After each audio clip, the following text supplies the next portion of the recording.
കേരള പോലീസിന്റെ forensic science ലബോറട്ടറിയിലാണ്. Category number വരുന്നത് 633/2023. ശരിക്കും MSc കെമിസ്ട്രി കഴിഞ്ഞവർക്ക് 3 എക്സാമിന് വേണ്ടിയിട്ട് ഒരുമിച്ച് പ്രിപ്പയർ ചെയ്യാൻ പറ്റുന്ന രീതിയിലാണ് ഇപ്പോൾ വന്നിരിക്കുന്ന നോട്ടിഫിക്കേഷൻസ് എല്ലാം. വേറെ ഒരു സയന്റിഫിക് ഓഫീസർ ഡോക്യുമെന്റ്സ് എന്ന് പറഞ്ഞിട്ട് ഒരു നോട്ടിഫിക്കേഷനും കൂടി വന്നിട്ടുണ്ട്. അതിന്റെയും ക്വാളിഫിക്കേഷൻ ഇത് തന്നെയാണ്. സയന്റിഫിക് ഓഫീസറിന്റെ സെയിം ക്വാളിഫിക്കേഷൻ തന്നെയാണ്. പിന്നെ ഇതിന്റെ തൊട്ട് താഴെയുള്ള ഒരു പോസ്റ്റ് ആയിട്ട് ടെക്നിക്കൽ അസിസ്റ്റന്റ് എന്ന് പറഞ്ഞിട്ട് ഒരു നോട്ടിഫിക്കേഷനും കൂടി വന്നിട്ടുണ്ട്. അത് BSc കെമിസ്ട്രി ആണ്. അതിന്റെ ക്വാളിഫിക്കേഷൻ പറയുന്നത് UG കെമിസ്ട്രി. അപ്പൊ നമ്മൾ ഇന്ന് കഴിഞ്ഞ പ്രാവശ്യം സയന്റിഫിക് ഓഫീസർ വിളിച്ച സമയത്ത് ഉള്ള അതിന്റെ നോട്ടിഫിക്കേഷനും ഡീറ്റെയിൽസും, പിന്നെ അതിൽ എത്ര അഡ്വൈസ് പോയിട്ടുണ്ട്, അതിന്റെ ലിസ്റ്റിന്റെ അവസ്ഥ എന്താണ്, കാര്യങ്ങൾ, അതുപോലെ നമ്മളുടെ സിലബസിൽ ഏറ്റവും ഇമ്പോർട്ടന്റ് ആയിട്ട് എന്തൊക്കെ നമുക്ക് സ്പെസിഫൈ ചെയ്തിട്ട് പഠിക്കണം, അത് കഴിഞ്ഞ എക്സാം വെച്ചിട്ടാണ് നമ്മൾ പറയുന്നത്.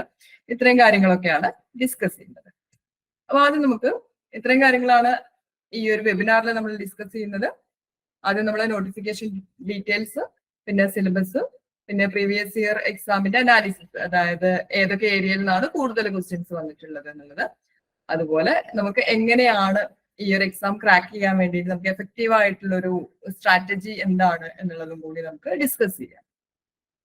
ആദ്യം നമുക്ക് ഇപ്പോൾ വിളിച്ചിട്ടുള്ള നോട്ടിഫിക്കേഷൻ ഡീറ്റെയിൽസ് നമ്മൾ നോക്കുകയാണെന്നുണ്ടെങ്കിൽ കാറ്റഗറി നമ്പർ വരുന്നത് 633/2023. ക്വാളിഫിക്കേഷൻ പറഞ്ഞിരിക്കുന്നത് MSc കെമിസ്ട്രി ആണ്. 50% കുറയാത്ത ഒരു മാർക്കോട് കൂടിയിട്ട് MSc കെമിസ്ട്രി ക്വാളിഫൈ ചെയ്തിട്ടുള്ള എല്ലാവർക്കും ഈ ഒരു എക്സാമിന് വേണ്ടിയിട്ട് അപ്ലൈ ചെയ്യാൻ പറ്റും. പിന്നെ അതിൽ ഒരു പ്രിഫറൻസ് പറഞ്ഞിട്ടുള്ളത് MPhil ആണ്. MPhil ബിരുദമുള്ളവർക്ക് പ്രിഫറൻസ് പറഞ്ഞിട്ടുണ്ട്. അതുപോലെ ഏതെങ്കിലും ഒരു റെക്കഗ്നൈസ്ഡ് ആയിട്ടുള്ള ഒരു ഇൻസ്റ്റിറ്റ്യൂട്ടില് അനലിസ്റ്റ് ആയിട്ട് അല്ലെങ്കിൽ അനാലിറ്റിക്കൽ കെമിസ്റ്റ് ആയിട്ട് വർക്ക് ചെയ്തിട്ടുള്ള ആൾക്കാർക്ക്, 2 വർഷം വർക്ക് ചെയ്തിട്ടുള്ള ആൾക്കാർക്കും പ്രിഫറൻസ് ഉണ്ടാവും എന്നുള്ളതാണ് നോട്ടിഫിക്കേഷനിൽ പറഞ്ഞിട്ടുള്ളത്. നമ്മളുടെ സയന്റിഫിക് ഓഫീസർ ഡോക്യുമെന്റ്സിലും ഇതേപോലെ തന്നെയാണ് ഈ ക്വാളിഫിക്കേഷനും ബാക്കി കാര്യങ്ങളും എല്ലാം കൊടുത്തിട്ടുള്ളത്. ഇതേപോലെ തന്നെയാണുള്ളത്. സ്കെയിൽ ഓഫ് പേ ഇത് തന്നെയാണ്, വാക്കൻസീസ് ഇതുപോലെ തന്നെയാണ്, ഏജ് ലിമിറ്റും എല്ലാ കാര്യങ്ങളും ഇതുപോലെ തന്നെയാണ് കൊടുത്തിട്ടുള്ളത്. ഇനി നമ്മൾ സ്കെയിൽ ഓഫ് പേ നോക്കുകയാണെന്നുണ്ടെങ്കിൽ 51,400 മുതൽ 1,10,300 വരെയാണ് ഈ ഒരു സ്കെയിലാണ് ഇവിടെ കൊടുത്തിട്ടുള്ളത്. പിന്നെ വാക്കൻസീസ് എത്രയാണെന്ന് പറഞ്ഞിട്ടില്ല. അത് ഇനിയും എന്താ പറയാ, ഇപ്പൊ ലിസ്റ്റ് നിലവിലുണ്ട് എപ്പോഴും. അപ്പോൾ പ്രതീക്ഷിത ഒഴിവുകൾ എന്നുള്ള രീതിയിലാണ് വാക്കൻസീസിന്റെ കാര്യം പറഞ്ഞിട്ടുള്ളത്. പിന്നെ ഏജ് ലിമിറ്റ് പറഞ്ഞത് 20 മുതൽ 36 വരെയാണ്. സാധാരണ എല്ലാ എക്സാമിനും ഉള്ളതുപോലെ തന്നെ റിലാക്സേഷൻ ഉണ്ടല്ലോ, ഏജ് റിലാക്സേഷൻ ഈ ഒരു എക്സാമിനും ബാധകമായിരിക്കും. എല്ലാ എക്സാമിനും ഉള്ളതുപോലെ തന്നെയുള്ള റിലാക്സേഷൻ ഈ ഒരു എക്സാമിനും ബാധകമായിരിക്കും. ഇനി കഴിഞ്ഞ പ്രാവശ്യത്തെ എക്സാമിന്റെ ഡീറ്റെയിൽസ് നമ്മൾ നോക്കുകയാണെന്നുണ്ടെങ്കിൽ അത് 27/2020 ആയിരുന്നു അതിന്റെ കാറ്റഗറി നമ്പർ വരുന്നത്. അതിന്റെ ലിസ്റ്റ് ഇപ്പോഴും നിലവിലുണ്ട്. ഡേറ്റ് ഓഫ് എഫക്ട് എന്ന് പറയുന്നത് 19/1/2022 ആണ്. അതായത് ജനുവരി 19, 2022 ജനുവരി 19 ആ ഒരു ലിസ്റ്റ് നിലവിൽ വന്നത്. അപ്പൊ നമുക്കറിയാം സാധാരണ PSCയുടെ ഏത് ലിസ്റ്റ് എടുക്കുകയാണെന്നുണ്ടെങ്കിലും അതിന്റെ കാലാവധി എന്ന് പറയുന്നത് 3 വർഷമാണ്. അപ്പൊ ഇതാ ഈ ഒരു ലിസ്റ്റ് എത്ര വരെ ഉണ്ടായിരിക്കും? 2025 ജനുവരി വരെ ഏതാണ്ട് ഈ ഒരു ലിസ്റ്റ് ഉണ്ടായിരിക്കും. ആ ടൈം കഴിയുമ്പോഴാണ് ആ ലിസ്റ്റ് റദ്ദ് ചെയ്യപ്പെടുകയും പുതിയ ഇപ്പൊ നടത്തുന്ന എക്സാം ഉണ്ടല്ലോ ആ എക്സാമിൽ നിന്നുള്ള പുതിയൊരു ലിസ്റ്റ് നിലവിൽ വരികയും ചെയ്യുന്നത്. അപ്പൊ PSC എപ്പോഴും എന്താ ചെയ്യാ, ഒരു ലിസ്റ്റ് എക്സോസ്റ്റ് ആവുന്നതിന്റെ മുമ്പ് തന്നെ അടുത്ത എക്സാം നടത്തി ലിസ്റ്റ് പ്രിപ്പയർ ചെയ്ത് വെക്കുന്നുണ്ട്. അപ്പൊ നമ്മളുടെ എക്സാം ഈ ഒരു വർഷം തന്നെ നമുക്ക് എക്സ്പെക്ട് ചെയ്യാം. ആ ലിസ്റ്റിന്റെ കാലാവധി കഴിയുന്നതോടുകൂടി പുതിയ ലിസ്റ്റിന് അവര് റെഡിയാക്കുന്നുണ്ട്. അപ്പൊ ഈ വർഷം ലാസ്റ്റ് ഒക്കെ ആയിട്ട് നമുക്ക് എന്തായാലും എക്സാം എക്സ്പെക്ട് ചെയ്യാം. ഇനി കട്ട് ഓഫ്, കഴിഞ്ഞ പ്രാവശ്യത്തെ എക്സാമിന്റെ കട്ട് ഓഫ് വരുന്നത് 38 നമുക്കറിയാലോ. ഇപ്പോ നമ്മളുടെ സബ്ജക്ട് എക്സാംസിന് വേറെ ഒരു ഏരിയയിൽ നിന്നും ക്വസ്റ്റ്യൻ വരാറില്ല. പണ്ടൊക്കെ GK ഒക്കെ വരുമായിരുന്നല്ലോ 20 മാർക്കിന് 30 മാർക്കിനൊക്കെ. ഇപ്പൊ MSc ലെവലിലുള്ള എക്സാമിന്, PG ലെവലിലുള്ള എക്സാമിന് സാധാരണയായിട്ട് ബാക്കി ജനറൽ ഏരിയയിൽ നിന്നും ക്വസ്റ്റ്യൻ വരാറില്ല. അപ്പൊ ഇതിന് കട്ട് ഓഫ് നോക്കും 38 കട്ട് ഓഫ് വന്നിട്ടുള്ളത്. അപ്പൊ അത്രയും ഈസി ആയിട്ടുള്ള ഒരു എക്സാം ഒന്നും ആയിരുന്നില്ല. അതുപോലെ മാക്സിമം മാർക്ക് ഇവിടെ നോക്കിയാൽ അറിയാം 55. ഫസ്റ്റ് റാങ്ക് വന്ന ആൾക്കുള്ള മാർക്ക് എന്ന് പറയുന്നത്, അല്ലെങ്കിൽ മാക്സിമം മാർക്ക് എന്ന് പറയുന്നത് 55ആണ്. അപ്പൊ ഒരു മീഡിയം ഡിഫിക്കൽട്ടി ഉള്ള ഒരു എക്സാം ആയിരുന്നു കഴിഞ്ഞ പ്രാവശ്യം നടന്നത്. ഇനി മെയിൻ ലിസ്റ്റിൽ അവർ 62 കാൻഡിഡേറ്റ്സിനെയാണ് ഇട്ടിട്ടുള്ളത്. കഴിഞ്ഞ പ്രാവശ്യത്തെ എക്സാമിന്റെ ലിസ്റ്റ് വന്ന സമയത്ത് 62 പേരാണ് മെയിൻ ലിസ്റ്റിൽ വന്നിട്ടുള്ളത്. ഇനി നമ്മള് ഇപ്പൊ അഡ്വൈസ് പോയിട്ടുള്ള ഡീറ്റെയിൽസ് നമ്മൾ നോക്കുകയാണെന്നുണ്ടെങ്കിൽ, നമ്മൾ പറഞ്ഞു ഡേറ്റ് ഓഫ് എഫക്ട് എന്ന് പറയുന്നത് 19/1/2022 ജനുവരി 19, 2022 ജനുവരി 19 ഈ ഒരു ലിസ്റ്റ് നിലവിൽ വന്നത്. അതിൽ 27 പേർക്കാണ് ഇപ്പൊ അഡ്വൈസ് പോയിട്ടുള്ളത്. അതില് ലാസ്റ്റ് അഡ്വൈസ് പോയത് 8/8/2023 അത് കഴിഞ്ഞിട്ട് പിന്നെ അഡ്വൈസ് പോയിട്ടില്ല. ഇനി നമ്മള് ഏതൊക്കെ റാങ്ക് വരെ അഡ്വൈസ് ചെയ്തു എന്നുള്ള കാര്യം നോക്കുകയാണെന്നുണ്ടെങ്കിൽ, നമ്മളുടെ ജനറൽ ലിസ്റ്റിൽ അല്ലെങ്കിൽ ഓപ്പൺ ലിസ്റ്റില്, ഓപ്പൺ മെറിറ്റില് 13ാമത്തെ റാങ്ക് വരെയുള്ള ആൾക്ക് അഡ്വൈസ് പോയിട്ടുണ്ട്. പിന്നെ ബാക്കിയുള്ളത് നമ്മൾ നോക്കുകയാണെന്നുണ്ടെങ്കിൽ ഈഴവ 27 വരെ, അതുപോലെ SC സപ്ലിമെന്ററി ലിസ്റ്റിലുള്ള 3rd റാങ്ക് വരെ, അങ്ങനെയൊക്കെയാണ് ബാക്കിയുള്ള കാര്യങ്ങൾ നമുക്ക് ഇതിൽ നോക്കിയാൽ അറിയാം. ഇങ്ങനെയൊക്കെയാണ് ഇതിലുള്ള അഡ്വൈസ് പോയിട്ടുള്ളത്. ഇനി നമ്മൾ ഈ ഒരു എക്സാമിന് നമ്മൾ പ്രിപ്പയർ ചെയ്യുന്ന സമയത്ത് ഏതൊക്കെ ടോപ്പിക്സ് ആണ് നമ്മൾ കാര്യമായിട്ട് സ്പെസിഫൈ ചെയ്യേണ്ടത് എന്നുള്ള കാര്യങ്ങൾ നമുക്ക് നോക്കാം. ഇതില് നമ്മളുടെ സിലബസ്, കഴിഞ്ഞ വർഷത്തെ തന്നെ സിലബസ് എടുത്ത് നോക്കുമ്പോൾ നമുക്കറിയാതെ 3-4 ഏരിയ ആയിട്ടാണ് തിരിച്ചിട്ടുള്ളത്. ഫസ്റ്റ് പാർട്ട് വരുന്നത് ഇനോർഗാനിക് കെമിസ്ട്രി ആണ്, പിന്നെ അടുത്തത് ഓർഗാനിക് വരുന്നുണ്ട്, പിന്നെ ഫിസിക്കൽ കെമിസ്ട്രി വരുന്നുണ്ട്. അപ്പൊ ഇതില് ഇനോർഗാനിക്കിൽ ഇതിന്റെ കംപ്ലീറ്റ് സിലബസ് അനാലിസിസ് നമ്മൾ ഓൾറെഡി ചെയ്തതാണ്. അപ്പൊ നമ്മൾ എക്സാം ഓറിയന്റഡ് ആയിട്ട് നോക്കുന്ന സമയത്ത് നമ്മൾ ഒരിക്കലും കംപ്ലീറ്റ് സിലബസ് നമുക്ക് കവർ ചെയ്യാന്ന് പറഞ്ഞു കഴിഞ്ഞാൽ അത് കുറച്ച് ബുദ്ധിമുട്ടായിരിക്കും. അപ്പൊ നമ്മൾ എന്താ ചെയ്യേണ്ടതെന്ന് വെച്ചാൽ, പ്രീവിയസ് ഇയറിലുള്ള എക്സാം സയന്റിഫിക് ഓഫീസറിന്റെയും അതുപോലെ MSc കെമിസ്ട്രി ലെവലിലുള്ള മുമ്പത്തെ എക്സാംസ് ഉണ്ടല്ലോ, ഇപ്പൊ HSST കഴിഞ്ഞു, അതുപോലെ അസിസ്റ്റന്റ് സയന്റിസ്റ്റ് കഴിഞ്ഞു. അപ്പൊ ഈ എക്സാമിന്റെ ഒക്കെ പാറ്റേൺ നമുക്കൊന്ന് നോക്കിക്കഴിഞ്ഞാൽ അറിയാം ഏത് ഏരിയയിൽ നിന്നാണ് ഒരുപാട് ക്വസ്റ്റ്യൻ വന്നിട്ടുള്ളത്. അപ്പൊ നമ്മൾ ആ ഒരു ഏരിയ വേണം സ്പെസിഫൈ ചെയ്ത് പഠിക്കാൻ. അല്ലാതെ നമ്മൾ എല്ലാ സിലബസും മൊത്തം നമ്മൾ കവർ ചെയ്യാൻ നിന്ന് കഴിഞ്ഞാൽ നമുക്ക് ഒരിക്കലും ഇത് പഠിച്ചു തീരില്ല. നമുക്കറിയാം നമ്മൾ ഈ MSc എന്ന് പറയുമ്പോൾ നമ്മളവിടെ 4 സെമ്മിന്റെ സിലബസ് ഉണ്ടായിരിക്കും. അത് നമ്മൾ ഒരു യൂണിവേഴ്സിറ്റിന്റെ അല്ലേ പഠിക്കുന്നത്. പക്ഷെ PSC സിലബസ് ഇടുന്ന സമയത്ത് കേരളത്തിലുള്ള മെയിൻ യൂണിവേഴ്സിറ്റീസ് ഉണ്ടല്ലോ, കാലിക്കറ്റുണ്ട്, കണ്ണൂരുണ്ട്, അതുപോലെ കുസാറ്റ് വരുന്നുണ്ട്, കേരള വരുന്നുണ്ട്, MG വരുന്നുണ്ട്. ഈ 5 യൂണിവേഴ്സിറ്റിയുടെയും സിലബസ് എല്ലാം കൂടെ എടുത്തിട്ടാണ് ഇവിടെ PSC മിക്കവാറും സിലബസ് ഇടുന്നത്. അതായത് നമ്മൾ പഠിക്കാത്ത ഒരുപാട് കാര്യങ്ങളും ഇതില് ഇൻക്ലൂഡ് ചെയ്യുന്നുണ്ടായിരിക്കും. അപ്പൊ നമ്മൾ ഏത് ഏരിയയിൽ നിന്നാണ് ഒരുപാട് ക്വസ്റ്റ്യൻ വരുന്നത് എന്ന് നോക്കുക. അതുപോലെ കഴിഞ്ഞ ഈ ഫോറൻസിക്കിന്റെ എക്സാമിനൊക്കെ വന്ന സമയത്ത്, ഈ സയന്റിഫിക് ഓഫീസർ എക്സാം, അതുപോലെ SCL ഒക്കെ വന്ന സമയത്ത് ഒരുപാട് ക്വസ്റ്റ്യൻസ് CSIR നെറ്റിന്റെ ക്വസ്റ്റ്യൻസ് വന്നിട്ടുണ്ടായിരുന്നു. സെയിം ക്വസ്റ്റ്യൻ തന്നെ റിപ്പീറ്റ് ചെയ്ത് വന്നിട്ടുണ്ടായിരുന്നു. സെയിം ഓപ്ഷൻസ് പോലും വ്യത്യാസമില്ലാതെ അതേപോലെ റിപ്പീറ്റ് ചെയ്ത് ചോദിച്ചിട്ടുണ്ടായിരുന്നു. ഈ നെറ്റില് ബി പാർട്ടിൽ വരുന്ന 2 മാർക്കിന്റെ ക്വസ്റ്റ്യൻസ് ഉണ്ടല്ലോ, ആ ടൈപ്പ് ക്വസ്റ്റ്യൻസ് ഒരുപാട് ചോദിച്ചിട്ടുണ്ടായിരുന്നു. അപ്പോ ഡിഫിക്കൽട്ടി ലെവല് കുറച്ച് ഇൻക്രീസ് ചെയ്തിട്ടുണ്ട് ഇപ്പൊ കഴിഞ്ഞൊരു 2-3 വർഷമായിട്ട്. അതിന്റെ മുമ്പ് ഒരു 2017-16 ആ സമയത്തൊക്കെയുള്ള എക്സാംസ് ഒരുപാട് ഈസി ആയിരുന്നു. നമുക്ക് ഈസി ആയിട്ട് അത് അറ്റൻഡ് ചെയ്യാൻ പറ്റുമായിരുന്നു. അതിനനുസരിച്ച് കട്ട് ഓഫ് കൂടുമെന്നുണ്ടെങ്കിൽ നമുക്ക് അറ്റൻഡ് ചെയ്യാൻ പറ്റുമായിരുന്നു. പക്ഷെ ഇത് ഡിഫിക്കൽട്ടി ലെവൽ ഇൻക്രീസ് ചെയ്തിട്ടുണ്ട്. ഏതാണ്ട് നെറ്റിന്റെ ബി പാർട്ടിന്റെ ആ ഒരു ലെവലിലേക്ക് ഉയർത്തിയിട്ടുണ്ട് ക്വസ്റ്റ്യന്റെ ലെവൽ. അപ്പൊ നെറ്റിനും നമ്മൾ നോക്കുന്നത് പോലെ തന്നെ എല്ലാം കൂടെ നമുക്ക് കവർ ചെയ്യാൻ പറ്റില്ല. പക്ഷെ ഏറ്റവും കൂടുതൽ എക്സാമിന് ചോദിക്കാൻ ചാൻസ് ഉള്ള ടോപ്പിക്സ് നമ്മൾ നന്നായിട്ട് പഠിക്കുകയാണ് വേണ്ടത്. അത് കഴിഞ്ഞ പേപ്പറിന്റെ ഒക്കെ ജസ്റ്റ് അനലൈസ് ചെയ്ത് കഴിഞ്ഞാൽ നമുക്ക് മനസ്സിലാവും. അതുപോലെ ഏതൊക്കെ ഏരിയ ആണ് നമ്മൾ ഏറ്റവും കൂടുതൽ സ്പെസിഫൈ ചെയ്യേണ്ടത് എന്നുള്ളതും കൂടി നമുക്കൊന്ന് നോക്കാം. അപ്പൊ ഫസ്റ്റ് മൊഡ്യൂളില്, ഇനോർഗാനിക്കിന്റെ ഫസ്റ്റ് മൊഡ്യൂളില് ആദ്യം എന്താ നമ്മളുടെ സ്ട്രക്ചർ ആൻഡ് ബോണ്ടിങ് കൊടുത്തിട്ടുണ്ട്. അതിൽ VSCPR വരുന്നുണ്ട്, അതുപോലെ S ബ്ലോക്കിന്റെയും P ബ്ലോക്കിന്റെയും D ബ്ലോക്കിന്റെയും കെമിസ്ട്രി എന്ന് പറഞ്ഞു കൊടുത്തിട്ടുണ്ട്. അതുപോലെ കുറച്ച് മെറ്റലർജിയാണ് കൊടുത്തിട്ടുള്ളത്. ഇത് ജസ്റ്റ് നമ്മളെ ഡിഗ്രി ലെവലിൽ പഠിക്കുന്ന കാര്യങ്ങളാണ്.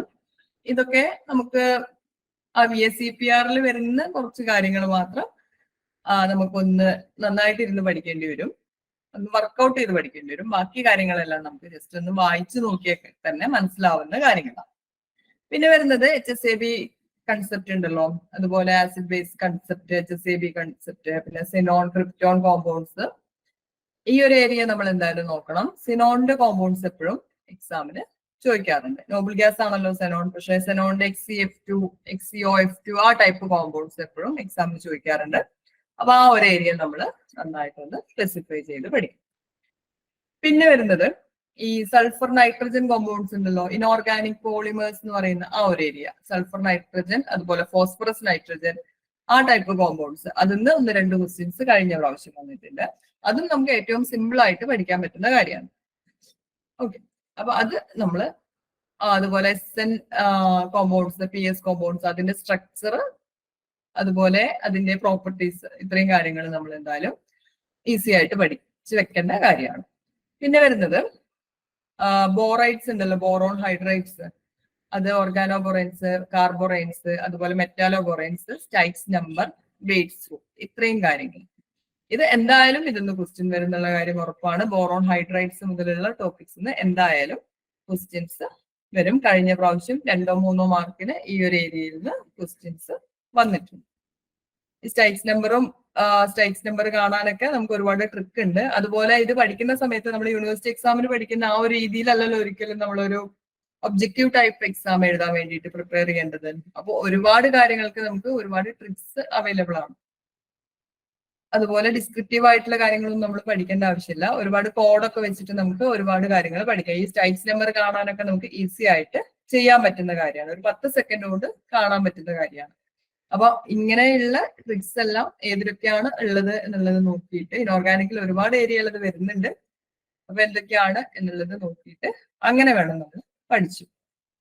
അതുപോലെ വെയ്റ്റ്സ് റൂൾ, അത് നമ്മൾ പഠിച്ചിരിക്കേണ്ടതാണ്. ഇനി പിന്നെ വരുന്നത് നമ്മളുടെ ലാന്തനൈറ്റ്സിന്റെയും ആക്ടിനൈറ്റ്സിന്റെയും കാര്യമാണ്. അപ്പൊ അതിൽ ആദ്യം നമ്മൾ പഠിക്കേണ്ടത് ആ 14 അങ്ങനെ അത്രയും എണ്ണം ഉണ്ടല്ലോ. ലാന്തനൈറ്റ്സ് 14, ആക്ടിനൈറ്റ്സ് 14 ഒക്കെ ഉണ്ടല്ലോ. അപ്പൊ അതിന്റെ പേരുകള്, ഇലക്ട്രോണിക് കോൺഫിഗറേഷൻ ഒക്കെ നമ്മൾ പഠിച്ചു വെക്കണം.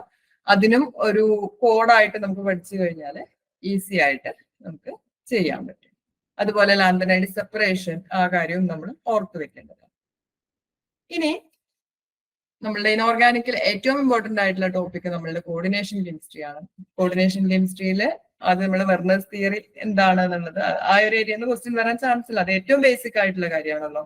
പക്ഷെ CFT മുതലുള്ള കാര്യങ്ങള്, CFTന്റെ അപ്ലിക്കേഷൻസ്, അതുപോലെ LFT, MOT, പിന്നെ ജോൺ ടെല്ലർ ഡിസ്റ്റോർഷൻ, കോർഡിനേഷൻ കോംപ്ലക്സിന്റെ റിയാക്ഷൻസ്, ഈ കാര്യങ്ങൾ എന്തായാലും ആ ഒരു ഏരിയയിൽ നിന്ന് ക്വസ്റ്റ്യൻ വരും. അതിൽ CFTന്റെ നമ്മളുടെ കളറ്, മാഗ്നറ്റിസം, അത് എന്തായാലും നമ്മൾ വിട്ടുപോവാതെ തന്നെ പഠിച്ചു വെക്കേണ്ട കാര്യമാണ്. പിന്നെ നമ്മളുടെ ജോൺ ടെല്ലർ ഡിസ്റ്റോർഷൻ, ഡിസ്റ്റോർഷനിൽ വീക്ക് ജോൺ ടെല്ലർ ഉണ്ട്, അതുപോലെ ഹാർഡ് ജോൺ അല്ലെങ്കിൽ സ്ട്രോങ് ജോൺ ടെല്ലർ ഡിസ്റ്റോർഷൻ ഉണ്ട്. അത് ആരൊക്കെയാണ് തരുന്നത് എന്നുള്ളത് ആ ഒരു ഏരിയ നമ്മൾ എന്തായാലും പഠിക്കും. പിന്നെ വരുന്നത് ഇനോർഗാനിക് കെമിസ്ട്രി 2 വരുന്നത് ഈ കോർഡിനേഷന്റെ തന്നെ കുറച്ചും കൂടെ അഡ്വാൻസ്ഡ് ആയിട്ടുള്ള കാര്യങ്ങളാണ്. അതിൽ ടേം സിമ്പിൾ, നമുക്കിതിൽ ഏറ്റവും എളുപ്പം കവർ ചെയ്യാൻ പറ്റുന്ന കാര്യങ്ങൾ ഒന്ന് ടേം സിമ്പിൾ ആണ്. അതുപോലെ വരുന്നത് നമ്മൾ ഓർഗൽ ഡയഗ്രം നമ്മൾ പഠിച്ചു കഴിഞ്ഞാൽ നമുക്ക് അതിലുള്ള ട്രാൻസിഷൻസ്, സ്പെക്ട്രൽ ട്രാൻസിഷൻസ് ഉണ്ടല്ലോ, A1G to T2G എന്നൊക്കെ പറഞ്ഞിട്ടില്ലേ, അങ്ങനത്തെ ട്രാൻസിഷൻസ് നമുക്ക് ഈസി ആയിട്ട് എഴുതാൻ പറ്റും. പിന്നെ വരുന്നത് ഇതിലുള്ള സെലക്ഷൻ റൂൾസ് ആണ്. ഇലക്ട്രോണിക് സ്പെക്ട്രയിൽ വരുന്ന കുറച്ച് സെലക്ഷൻ റൂൾസ് വരുന്നുണ്ട്. അതായത് സ്പിൻ ഫോർബിഡൻ ആണോ, ലാപ്പോട്ടെ ഫോർബിഡൻ ആണോ എന്നൊക്കെയുള്ള കാര്യങ്ങളുണ്ടല്ലോ. സ്പിൻ സെലക്ഷൻ റൂളോ ലാപ്പോട്ടെ സെലക്ഷൻ റൂളോ അതും ഇമ്പോർട്ടന്റ് ആണ്. പിന്നെ വരുന്നത് ഈ ഒരു ഇനോർഗാനിക്കില് വരുന്ന IR, രാമൻ, അതുപോലെ NMR, ESR, മോസ്ബോർ, ഇതൊക്കെ കോംപ്ലക്സിന്റെ കേസ്. ഇത് നമ്മൾ കുറച്ച് എക്സാമ്പിൾസ് നോക്കിയിട്ട് പഠിച്ചാൽ മതിയായിരിക്കും. ഇതിന്റെ തിയറി നമുക്ക് ഒരുപാടൊന്നും പഠിക്കേണ്ട ആവശ്യം വരില്ല. നമ്മൾ കുറച്ച് കോംപ്ലക്സ് എടുക്കുക, അതിലുള്ള NMR എങ്ങനെയാണ്, അല്ലെങ്കിൽ IR നമ്മൾ കാര്യമായിട്ട് COന്റെ സ്ട്രെച്ചിങ്ങിന്റെ കാര്യത്തിലാണ് പറയുന്നത്. അതുപോലെ ESR ഇമ്പോർട്ടന്റ് ആണ് കോംപ്ലക്സിന്റെ കേസിൽ, എപ്പോഴാണ് അൺപെയ്ഡ് ഇലക്ട്രോൺസ് വരിക എന്നുള്ളത് നോക്കിയിട്ട്. അതുപോലെ മോസ്ബോർ നമ്മൾ എവിടെയാ പറയുന്നത്, മോസ്ബോർ നമ്മൾ ടിന്നിന്റെയും Feയുടെയും കോംപ്ലക്സിലാണ്. അപ്പൊ ഈ Fe കോംപ്ലക്സ് ഉണ്ടാവുമല്ലോ, അയേണിന്റെ കോംപ്ലക്സ് മോസ്ബോർ സ്പെക്ട്ര തരും എന്തായാലും. അപ്പോ കോർഡിനേഷൻ കോംപ്ലക്സ് പഠിക്കുന്ന സമയത്ത് അയേണിന്റെ കോംപ്ലക്സും ഈ മോസ്ബോർ സ്പെക്ട്രോസ്കോപ്പിയും കൂടി ഒന്ന് ലിങ്ക് ചെയ്തിട്ട് നമ്മൾ പഠിച്ചിരുന്നാൽ മതി. പിന്നെ മാഗ്നറ്റിക് പ്രോപ്പർട്ടീസ്, അത് നമുക്ക് CFT വെച്ചിട്ട് ഈസി ആയിട്ട് കണ്ടുപിടിക്കാൻ പറ്റുന്ന കാര്യമാണ്. അപ്പൊ കോംപ്ലക്സിന്റെ മാഗ്നറ്റിക് പ്രോപ്പർട്ടീസിന്റെ കാര്യം നമ്മൾ നോക്കണം. പിന്നെ വരുന്നത് സ്പെക്ട്രോസ്കോപ്പിക് മെത്തേഡ്സ് ആണ്. ഇൻഓർഗാനിക് കെമിസ്ട്രിയിലെ സ്പെക്ട്രോസ്കോപ്പിക് മെത്തേഡ്സ് എന്ന് പറഞ്ഞാൽ സിലബസിൽ ഒരുപാട് കൊടുത്തിട്ടുണ്ട്. പക്ഷെ അത് അത്രയും നമുക്ക് കവർ ചെയ്യാൻ ഒന്നാമത് നമുക്ക് അതില് എഫക്റ്റീവായിട്ട് റെഫറൻസ് കിട്ടാനും ബുദ്ധിമുട്ടാണ്. പിന്നെ ആ ഒരു ഏരിയയിൽ നിന്ന് എങ്ങനെയാണ് ക്വസ്റ്റ്യൻ വരിക എന്നുള്ളത് ഇതുവരെ ക്വസ്റ്റ്യൻ പേപ്പറിൽ അങ്ങനെ കണ്ടിട്ടില്ല. നെറ്റിന്റെ ക്വസ്റ്റ്യനിലും അങ്ങനെ എടുത്ത് ചോദിക്കുന്നതായിട്ട് കണ്ടിട്ടില്ല. പിന്നെ മോസ്ബോർ സ്പെക്ട്രോസ്കോപ്പി വരുന്നുണ്ട്. മോസ്ബോർ നമ്മൾ നേരത്തെ പറഞ്ഞതുപോലെ തന്നെ ഇത് ഇമ്പോർട്ടന്റ് ആണ്. ഇത് FEയുടെ കേസിലും അതുപോലെ ടിന്നിന്റെ കേസിലും കോംപ്ലക്സിന്റെ കേസിലും നമ്മൾ ഇത് നന്നായിട്ട് പഠിച്ചെടുക്കണം. പിന്നെ അടുത്തൊരു ഏരിയ വരുന്നത് ഇതിന്റെ ഓർഗാനോ മെറ്റാലിക് കോമ്പൗണ്ട്സ് ആണ്. ഇത് ഇമ്പോർട്ടന്റ് ആണ്. ഓർഗാനോ മെറ്റാലിക് കോമ്പൗണ്ട്സിൽ മെറ്റൽ കാർബണൈൽസ് ഉണ്ട്, മെറ്റൽ സയനൈഡ്സ് ഉണ്ട്. അതില് നമ്മൾ നോക്കേണ്ട കാര്യം ഇതിലുള്ള ഈ ഒരു ഏരിയയിൽ ഈ ഒരു പാരഗ്രാഫിൽ പറയുന്നതിൽ കാര്യമായിട്ട് ഈ ഫെറോസിന്റെയും ഡൈബെൻസിൻ ക്രോമിയത്തിന്റെയും കോംപ്ലക്സ്, ഈ രണ്ട് കോംപ്ലക്സ് അതിലുള്ള ബോണ്ടിങ് ഓഫ് ഫെറോസിൻ നമ്മൾ ഇമ്പോർട്ടന്റ് ആയിട്ട് നന്നായിട്ട് പഠിച്ചു വെക്കേണ്ട കാര്യം ഈ ഒരു പാരഗ്രാഫിൽ. അതുപോലെ മെറ്റൽ കാർബണൈൽസിന്റെ കാര്യം നമ്മൾ നോക്കണം. പിന്നെ വരുന്നത് ഈ ക്ലസ്റ്റേഴ്സ് ഉണ്ടല്ലോ, മെറ്റൽ ക്ലസ്റ്റേഴ്സ് നമ്മൾ നന്നായിട്ട് നോക്കണം. LNCC, HNCC, അതുപോലെ ഐസോലോബൽ റിലേഷൻഷിപ്സ് ഉണ്ടല്ലോ, നമ്മളുടെ മെയിൻ ഗ്രൂപ്പ് എലമെന്റ്സും അതുപോലെ ഈ ഒരു ക്ലസ്റ്റേഴ്സിന്റെ ഫ്രാഗ്മെന്റ്സുമായിട്ടുള്ള ആ ഒരു റിലേഷൻ ഒക്കെ പറയുന്ന ആ ഒരു ഏരിയ, അത് നമ്മൾ ഒരുപാട് വർക്ക്ഔട്ട് ചെയ്ത് പഠിച്ചേ പറ്റുള്ളൂ. അതെന്തായാലും ഈ ഒരു ഏരിയയിൽ നിന്ന് ഒന്നെങ്കിൽ ഈ മെറ്റൽ ക്ലസ്റ്റർ അല്ലെങ്കിൽ നമ്മൾ ഐസോലോബൽ, ഈ ഒരു ഏരിയയിൽ നിന്ന് എന്തായാലും ക്വസ്റ്റ്യൻസ് ഉറപ്പാണ്. പിന്നെ അതുപോലെ തന്നെ വരുന്നതാണ് നമ്മളുടെ സിംഗിൾ അയോൺസ്, നേക്ഡ് അയോൺസ് എന്ന് പറയും. അപ്പൊ സിംഗിൾ അയോൺസിന്റെ കാര്യവും നമ്മൾ ഇതിന്റെ കൂടെ തന്നെ പഠിക്കേണ്ടതാണ്. ഇത് പറയുന്ന സമയത്ത് LNCC, HNCC നമ്മൾ ഈ ക്ലോസോനിഡോ എന്നൊക്കെ പറയില്ലേ, ക്ലോസോനിഡോ, അരാക്കനോ, എന്നിട്ട് അതിന്റെ സ്ട്രക്ചർ ഒരു ക്ലസ്റ്റർ വരും, അത് ഏത് സ്ട്രക്ചറിലാണ് വരുന്നത് എന്നുള്ള കാര്യം അത് സിംഗിൾ അയോൺസിലും ഇതേപോലെ തന്നെ വരുന്നുണ്ട്. അപ്പൊ ഈ ഇത്രയും കാര്യങ്ങൾ, അതുപോലെ ക്യൂബൈൻ ക്ലസ്റ്റേഴ്സും ചാൽക്കോജനേറ്റ് ക്ലസ്റ്റേഴ്സും ഒന്നും കണ്ടിട്ടില്ല ഇതുവരെ ചോദിച്ചിട്ട്, പക്ഷെ ഇത് എപ്പോഴും ചോദിക്കുന്നതാണ്. അതുപോലെ ക്യാപ്പിംഗ് റൂളും എപ്പോഴും ചോദിക്കുന്നതാണ്. മോണോ ക്യാപ്ഡ് ആണോ ഡൈ ക്യാപ്ഡ് ആണോ എന്നൊക്കെയുള്ള രീതിയിലുള്ള ക്വസ്റ്റ്യൻസ് എപ്പോഴും ചോദിക്കുന്നതാണ്. പിന്നെ വരുന്നത് ഏറ്റവും ഇമ്പോർട്ടന്റ് ആയിട്ടുള്ളത് കറ്റാലിസിസ് ആണ്. ഓർഗാനോ മെറ്റാലിക് കോമ്പൗണ്ട്സ് വെച്ചിട്ടുള്ള കറ്റാലിസിസ്, അതിൽ ഹൈഡ്രോജനേഷൻ, ഹൈഡ്രോഫോമിലേഷൻ, പോളിമറൈസേഷൻ ആണ് ഇവിടെ തന്നിട്ടുള്ളത്. ഇതിന് കൂടെ തന്നെ നമ്മൾ പഠിച്ചു വെക്കേണ്ടതാണ് നമ്മളുടെ മോൺസാൻഡോസ്റ്റിക് ആസിഡ് പ്രോസസ് ഉണ്ടല്ലോ, ആ ഒരു റോഡിയം വെച്ചിട്ടുള്ളത്, ആ മോൺസാൻഡോ പ്രോസസ് ഒക്കെ അല്ലേ, അത് എന്തായാലും നമ്മൾ ഇതിന്റെ കൂടെ തന്നെ ഈ 3 കൂടെ തന്നെ പഠിച്ചു വെക്കണം. അതുപോലെ ഈ പോളിമറൈസേഷൻ എന്നുള്ളത് സിഗ്ലർനെറ്റ കറ്റാലിസിസ് വരുന്നുണ്ട്. അപ്പൊ ഇതെല്ലാം ഒരുമിച്ച് നമ്മൾ പഠിക്കേണ്ടതാണ്. ഇനി ഈ കറ്റാലിസിസ് പഠിക്കുന്ന സമയത്ത് പണ്ടൊക്കെ എങ്ങനെയാന്ന് വെച്ചാല് ഇപ്പോ ഹൈഡ്രോജനേഷന് യൂസ് ചെയ്യുന്ന കാറ്റലിസ്റ്റ് ഏതാണ്, അല്ലെങ്കിൽ മോൺസാൻഡോ അസെറ്റിക് ആസിഡ് പ്രോസസ്സിൽ യൂസ് ചെയ്യുന്ന കാറ്റലിസ്റ്റ് എന്താണ്, അത്രേ ചോദിച്ചിട്ടുണ്ടായിരുന്നു. പക്ഷെ ഇപ്പൊ എന്താന്ന് വെച്ചാല് ഡിഫിക്കൽട്ടി ലെവൽ ഇൻക്രീസ് ചെയ്തതുകൊണ്ട് തന്നെ അതിന്റെ ഒരു കറ്റാലിറ്റിക് സൈക്കിൾ ഉണ്ടായിരിക്കുമല്ലോ, ഒരു ലൂപ്പ് ഉണ്ടായിരിക്കുമല്ലോ, അതിൽ ഏതാണ് കാറ്റലിസ്റ്റ് ആയിട്ട് യൂസ് ചെയ്യുന്നത്, അതുപോലെ ഓരോ സ്റ്റെപ്പിലും എവിടെയൊക്കെ വെച്ചിട്ടാണ് നമ്മളുടെ ലിഗാൻസ് ആഡ് ചെയ്യുന്നത്, അല്ലെങ്കിൽ സബ്സ്ട്രേറ്റ് എവിടെ വെച്ചിട്ട് ആഡ് ചെയ്യുന്നു, അതുപോലെ പ്രൊഡക്റ്റ് എവിടെ വെച്ചിട്ട് ഫോം ചെയ്യുന്നു എന്നുള്ള ആ ലൂപ്പ് ഉണ്ടല്ലോ, കറ്റാലിറ്റിക് സൈക്കിള് നമ്മൾ നന്നായിട്ട് വരച്ച് തന്നെ പഠിക്കും.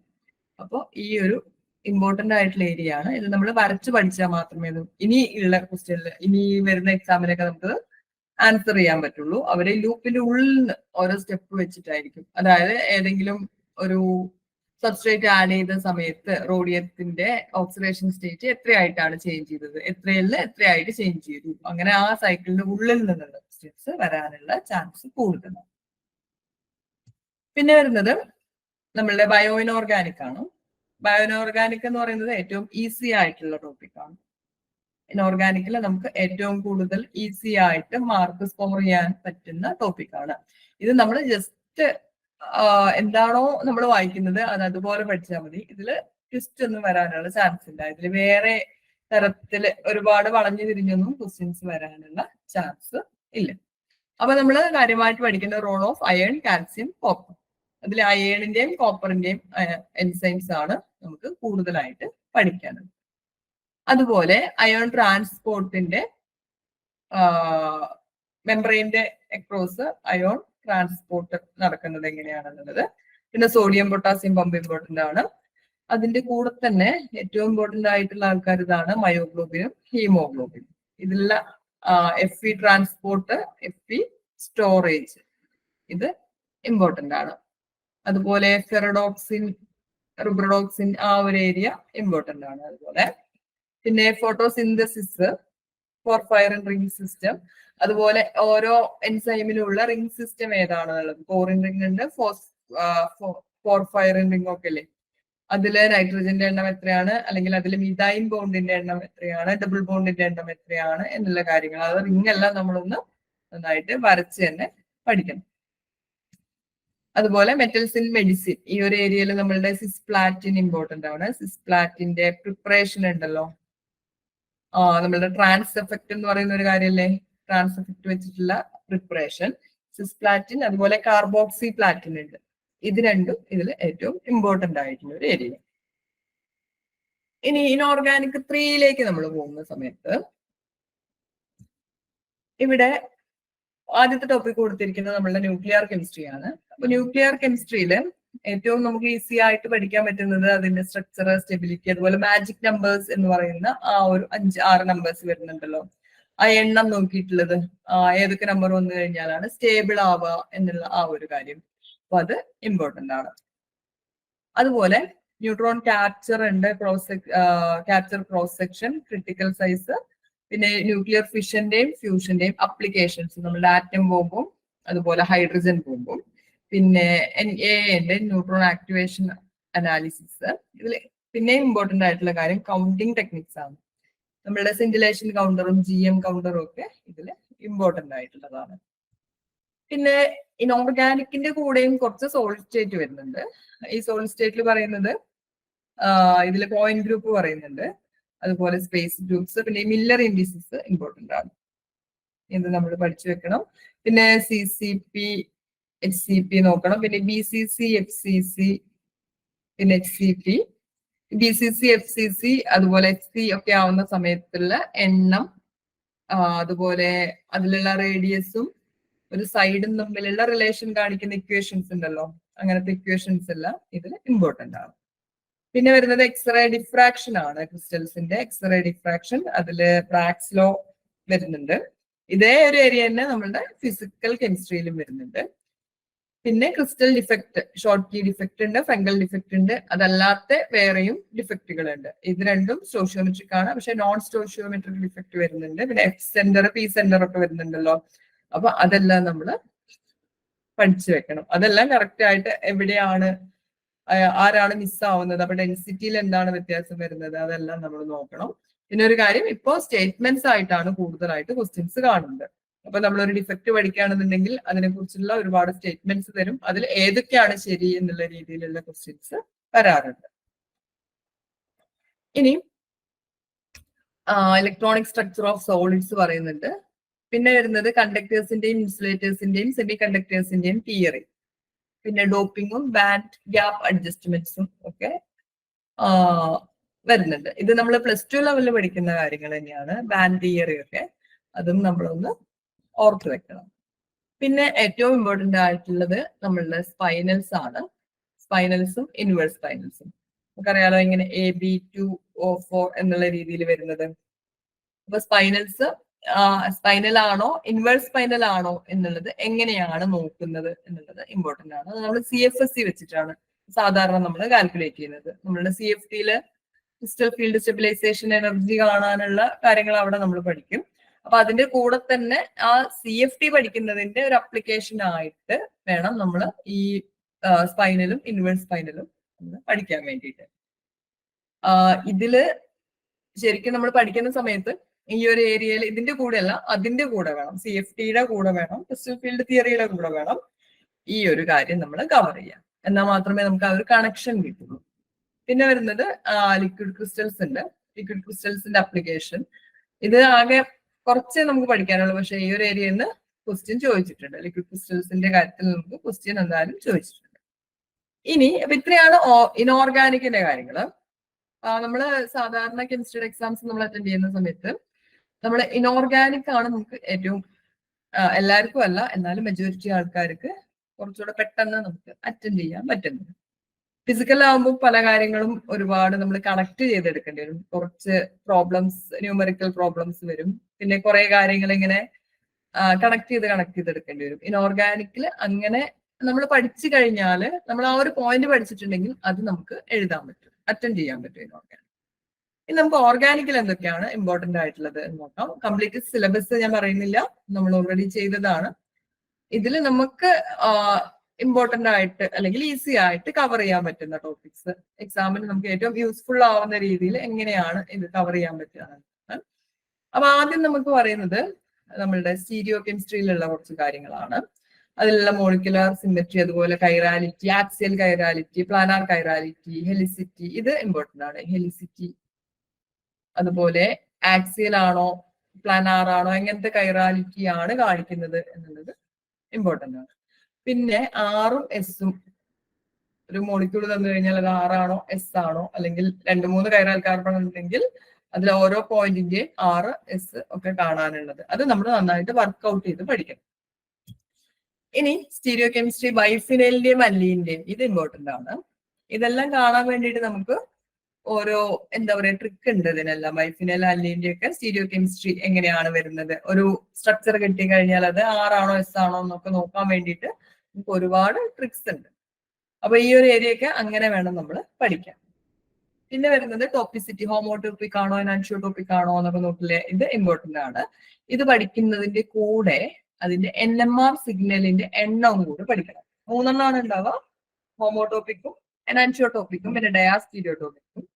അപ്പൊ ഈ ടോപ്പിസിറ്റി പഠിക്കുമ്പോൾ അതിൽ ഓരോന്നിലുമുള്ള NMR സിഗ്നലിന്റെ എണ്ണം ഇതിന് കൂടെ തന്നെ നമ്മൾ പഠിക്കേണ്ടതാണ്.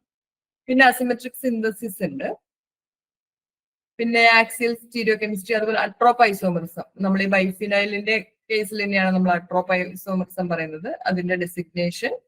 പിന്നെ സ്പൈറൈൻസിന്റെ, ഇത് 3 ഒരുമിച്ചാണ് നമ്മൾ പഠിക്കേണ്ടത്. ബൈഫിനൈല്, അല്ലീൻ, സ്പൈറൈൻ, ഇത് 3 ഒരേ ടൈപ്പാണ്. നമ്മൾ ആറും എസും കാണുന്നത് ഒരേ മെത്തേഡ് തന്നെയാണ് നമ്മൾ ഫോളോ ചെയ്യുന്നത്. പിന്നെ ഹെലിക്കൽ സ്ട്രക്ചറിന്റെ കേസിലാണ് നമ്മൾ എമ്മും പിയും കാണുന്നത്. ഇങ്ങനെ ഹെലിക്കൽ എന്ന് പറയുമ്പോൾ ഇങ്ങനെയല്ല, അപ്പൊ ഇതിന്റെ റൊട്ടേഷൻ വെച്ചിട്ടാണ് നമ്മൾ എം ആണോ പി ആണോ എന്നുള്ളത് നോക്കുന്നത്. അപ്പൊ എമ്മും പിയും കാണാനുള്ള ക്വസ്റ്റ്യനും കഴിഞ്ഞ ഏതോ ഒരു MSc ലെവൽ എക്സാമിന് ചോദിച്ചിട്ടുണ്ട്. അത് സിമ്പിൾ ആണ്, നമുക്ക് ആ സ്ട്രക്ചർ നോക്കിക്കഴിഞ്ഞാൽ പെട്ടെന്ന് ഒരു 2 സെക്കൻഡ് കൊണ്ട് ആൻസർ ചെയ്യാൻ പറ്റുന്നതേ ഉള്ളൂ. പിന്നെ വരുന്നത് സ്റ്റീരിയോ സെലക്ടിവിറ്റിയിലെ എനാൻഷിയോ സെലക്ടിവിറ്റി, ഡയാസ്റ്റീരിയോ സെലക്ടിവിറ്റി, അതുപോലെ stereo convergence, stereo specific, stereo selective synthesis. ഇതൊക്കെ നമ്മൾ ഇതെന്താണെന്ന് ജസ്റ്റ് പഠിക്കുക. പിന്നെ നമ്മൾ റിയാക്ഷൻ മെക്കാനിസം പഠിക്കുമല്ലോ, അപ്പൊ ഓരോ മെക്കാനിസം പഠിക്കുന്ന സമയത്തും അതിന്റെ കൂടെ അത് ഏത് ടൈപ്പ് റിയാക്ഷൻ ആണ് എന്നുള്ളത് പഠിക്കുകയായിരിക്കും നമുക്ക് നല്ലത്. ഇപ്പോ എക്സാമ്പിൾ ആയിട്ട് നമ്മളിപ്പോ ഒരു ബെയർ വില്ലേജർ ഓക്സിഡേഷൻ പഠിക്കുകയാണ്, അപ്പൊ അത് ഇതിൽ ഏത് ടൈപ്പാണ്, ഇതിൽ വരുന്നുണ്ടോ, ഇത് ഏതെങ്കിലും അത് എനാൻഷിയോ സെലക്റ്റീവ് ആണോ അല്ലെങ്കിൽ ഡയാസ്റ്റീരിയോ സെലക്റ്റീവ് ആണോ, അതിന്റെ സെലക്ടിവിറ്റി സ്പെസിഫിസിറ്റി എന്താണ് എന്നുള്ളത് അങ്ങനെ കണക്ട് ചെയ്ത് പഠിക്കുകയായിരിക്കും ഇത് കവർ ചെയ്യാൻ എളുപ്പം. പിന്നെ അതുപോലെ സ്റ്റീരിയോ ടോപ്പിസിറ്റി, സ്റ്റീരിയോ പ്രൊജക്ഷൻസ്, പിന്നെ prochiral centre, prochiral faces, pro R, pro S, അതുപോലെ RE ഫേസ്, SI ഫേസ്, ഇതൊക്കെ ജസ്റ്റ് നമ്മൾ എഴുതി പഠിക്കേണ്ട കാര്യങ്ങളാണ്. നമ്മൾ ജസ്റ്റ് റിയാക്ഷൻസ്, ചെറിയ റിയാക്ഷൻസ് എടുത്തിട്ട് നമ്മൾ എങ്ങനെയാണ് പ്രോ ആർ ആണോ പ്രോ എസ് ആണോ വരുന്നത് എന്നുള്ളതൊക്കെ നമ്മൾ അങ്ങനെ തന്നെ പഠിക്കേണ്ടതാണ്. ഓർഗാനിക്കിന്റെ ഒരു കാര്യം എന്താന്ന് വെച്ചാൽ നമ്മൾ ഒരിക്കലും ഓർഗാനിക് വായിച്ച് പഠിച്ചിട്ട് കണ്ടുപഠിച്ചിട്ടും കാര്യമില്ല. അത് നമ്മൾ എത്രത്തോളം എഴുതുന്നു അത്രത്തോളം മാത്രമേ നമുക്കത് പഠിക്കാൻ പറ്റുള്ളൂ. നന്നായിട്ട് എഴുതി പഠിച്ചാൽ മാത്രമേ ഓർഗാനിക്കിന്റെ ക്വസ്റ്റ്യൻസ് നമുക്ക് അറ്റൻഡ് ചെയ്യാൻ പറ്റുള്ളൂ. പിന്നെ വരുന്നത് ജോമെട്രിക്കൽ ഐസോമറിസം ആണ്. ഇതിൽ ഈ ഒരു കാര്യം ക്രാംസ് റൂളും ഫെൽക്കിനാൻ മോഡലും ഇമ്പോർട്ടന്റ് ആണ്. അതുപോലെ ഇലക്ട്രോൺ ഡിസ്പ്ലേസ്മെന്റ് എഫക്ട്, ഇതിൽ വെച്ചിട്ട് നമുക്ക് എന്ത് പറയാൻ പറ്റും, അസിഡിക് സ്ട്രെങ്ത്തും ബേസിക് സ്ട്രെങ്ത്തും ഉണ്ടല്ലോ. ഏത് എക്സാം എടുത്തു കഴിഞ്ഞാലും GOC, ജനറൽ ഓർഗാനിക് കെമിസ്ട്രി എന്ന് കുറച്ച് ക്വസ്റ്റ്യൻസ് ഉണ്ടായിരിക്കും. അതിൽ ഈ അസിഡിക് സ്ട്രെങ്ത്, ബേസിക് സ്ട്രെങ്ത്, അതുപോലെ കാറ്റിയോണിന്റെ സ്റ്റെബിലിറ്റി, ആനിയോണിന്റെ സ്റ്റെബിലിറ്റി, ഇങ്ങനത്തെ കുറച്ച് ക്വസ്റ്റ്യൻസ് ഉണ്ടായിരിക്കും. അത് അറ്റൻഡ് ചെയ്യണമെന്നുണ്ടെങ്കിൽ നമ്മളുടെ ഇലക്ട്രോൺ ഡിസ്പ്ലേസ്മെന്റ് എഫക്ട്സ് ഒന്ന് നോക്കണം. പിന്നെ ഇതിൽ ഏറ്റവും ഇമ്പോർട്ടന്റ് ആയിട്ട് നമുക്ക് ഏറ്റവും ഈസി ആയിട്ട് പഠിക്കാൻ പറ്റുന്ന ഒരു ടോപ്പിക്കാണ് aromaticity, anti aromaticity, non aromaticity, homo aromaticity. ഈ നാലെണ്ണവും അതിന് ഒരുപാട് സ്ട്രക്ചർ വെച്ചിട്ട് തന്നെ നമ്മൾ ഓരോന്ന് ചെയ്ത് പഠിക്കണം. അതുപോലെ ഇതിന്റെ അപ്ലിക്കേഷൻസ്, അതായത് നമുക്ക് മിക്കവാറും ഈ ടൈപ്പ് ക്വസ്റ്റ്യൻസ് തരാം. 2 സ്ട്രക്ചർ തരും. ഇതിൽ ഏതിനാണ് അസിഡിക് സ്ട്രെങ്ത് കൂടുതലെന്നോ ബേസിക് സ്ട്രെങ്ത് കൂടുതലെന്നോ അങ്ങനെ എന്തെങ്കിലും ഒരു ക്വസ്റ്റ്യൻ വന്നിട്ട് അത് ആരോമാറ്റിസിറ്റിയുടെ ഒരു അപ്ലിക്കേഷൻ ആയിട്ട് ആ ടൈപ്പ് ക്വസ്റ്റ്യൻസ് നമ്മൾ ഇതില് എക്സ്പെക്ട് ചെയ്യണം. അതുപോലെ അനുലിൻസിന്റെ ആരോമാറ്റിസിറ്റി നെറ്റിന് ചോദിച്ച് കണ്ടിട്ടുണ്ട്. അതിന്റെ NMR സിഗ്നലുമായിട്ട് റിലേറ്റ് ചെയ്തിട്ട്, അതായത് ആരോമാറ്റിക് ആണെന്നുണ്ടെങ്കിൽ എങ്ങനെയാണ് ഡെൽറ്റ വാല്യൂ എന്നുള്ള ഒരു കാര്യം ബേസ് ചെയ്തിട്ടാണ്. അപ്പൊ അത് അനുലിൻസ് നമ്മളൊന്ന് കാര്യമായിട്ട് പഠിക്കണം. അനുലിൻസും അതുപോലെ അസുലീൻസ് എന്ന് പറയുന്ന കോമ്പൗണ്ട്സ് ഉണ്ട്, അതും നമ്മളൊന്ന് നോക്കണം. പിന്നെ നമ്മളുടെ മെക്കാനിസം വരുന്ന സമയത്ത് ഈ ഒരു ഏരിയയിൽ പറഞ്ഞിരിക്കുന്നത് നമ്മളുടെ SN1 SN2 റിയാക്ഷന്റെ, അതായത് സാധാരണ നമ്മളെ സബ്സ്റ്റിറ്റ്യൂഷൻ അഡീഷൻ എലിമിനേഷൻ റിയാക്ഷൻസിന്റെ കാര്യമാണ്. അപ്പൊ ഇതിൽ എന്ത് ചെയ്യും, ഈ SN1ന്റെ SN2ന്റെ ഒക്കെ റേറ്റ് ഉണ്ടല്ലോ, റേറ്റിനെ അഫക്ട് ചെയ്യുന്ന ഫാക്ടേഴ്സ്, അതുപോലെ എലിമിനേഷന്റെ കേസിലും അതെ, അത് നോക്കണം. അതായത് ഏത് ടൈപ്പ് സബ്സ്ട്രേറ്റ് വന്നു കഴിഞ്ഞാലാണ് റേറ്റ് കൂടുക, അതുപോലെ ലീവിംഗ് ഗ്രൂപ്പിന്റെ എഫക്ട് എങ്ങനെയാണെന്നുള്ള ആ ഒരു കാര്യങ്ങൾ. പിന്നെ ഇതില് ഈ അരോമാറ്റിക്കിന്റെ SNAR ബെൻസൈൻ മെക്കാനിസം ഇത് ഇമ്പോർട്ടന്റ് ആണ്. എപ്പോഴാണ് ബെൻസൈൻ മെക്കാനിസം ആ ഒരു പാത്വേയിൽ കൂടെ റിയാക്ഷൻ പോകുന്നത് എന്നുള്ള കാര്യം ഇമ്പോർട്ടന്റ് ആണ്. ഇനി NGP നൈബറിംഗ് ഗ്രൂപ്പ് പാർട്ടിസിപ്പേഷൻ, അതിൽ ഏത് ടൈപ്പ് കാറ്റിയോൺ വരുമ്പോഴാണ് NGP നടക്കുന്നത് എന്നുള്ളത് ഇമ്പോർട്ടന്റ് ആണ്. പിന്നെ ഈ നൈട്രീൻ കാർബീൻ ഫ്രീ റാഡിക്കൽ, അതെല്ലാം ആ ടൈപ്പ് ഇന്റർമീഡിയറ്റ് എവിടേക്കാണ് വരുന്നത് അത് മേ ബി ചോദിക്കാം. ഇപ്പോ ഇങ്ങനെയും ക്വസ്റ്റ്യൻസ് വരാം.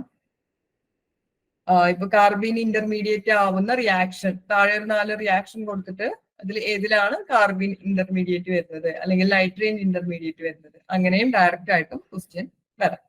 കഴിഞ്ഞ പ്രാവശ്യത്തെ എക്സാമിന് അങ്ങനെ ഏത് മീഡിയത്തിലാണ് റിയാക്ഷൻ വരുന്നത് അങ്ങനെ ഡയറക്റ്റ് ആയിട്ട് ക്വസ്റ്റ്യൻ വന്നിട്ടുണ്ട്. പിന്നെ വരുന്നത് കുറച്ച് കപ്ലിംഗ് റിയാക്ഷൻസ് വരുന്നുണ്ടല്ലോ, ആൽക്കൈൻ കപ്ലിംഗ് റിയാക്ഷൻസ് വരുന്നുണ്ട്. പിന്നെ റേമർ ടീമൻ റിയാക്ഷൻ, പിന്നെ VH റിയാക്ഷൻ, മിസിനോബു റിയാക്ഷൻ, ചിച്ചിബാബിൻ റിയാക്ഷൻ. ഈ മെക്കാനിസം പറയുന്ന എല്ലാം നമ്മൾ പഠിച്ചു വെക്കണം. അതിന്റെ കണ്ടീഷൻ എന്താണ്, അതുപോലെ മെക്കാനിസം നമ്മൾ പഠിക്കുന്ന സമയത്ത് എന്ത് വേണം, അത് നമ്മൾ നന്നായിട്ട് എഴുതി പഠിക്കണം.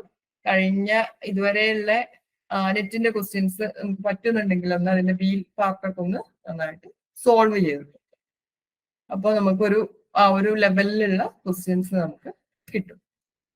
അതുപോലെ ഈ മെക്കാനിസംസ് പഠിക്കുന്ന സമയത്ത് ഈ കാനിസാരോ റിയാക്ഷൻ, അതുപോലെ നമ്മളുടെ ആൽഡോൾ കണ്ടൻസേഷൻ, ഇങ്ങനെ ഈനോലേറ്റ് വരുന്ന റിയാക്ഷൻസ് ഉണ്ടല്ലോ, ഈനോലേറ്റ് വരുന്ന റിയാക്ഷൻസ് എല്ലാം പഠിക്കുമ്പോൾ ഒരുമിച്ച് വേണം പഠിക്കാൻ.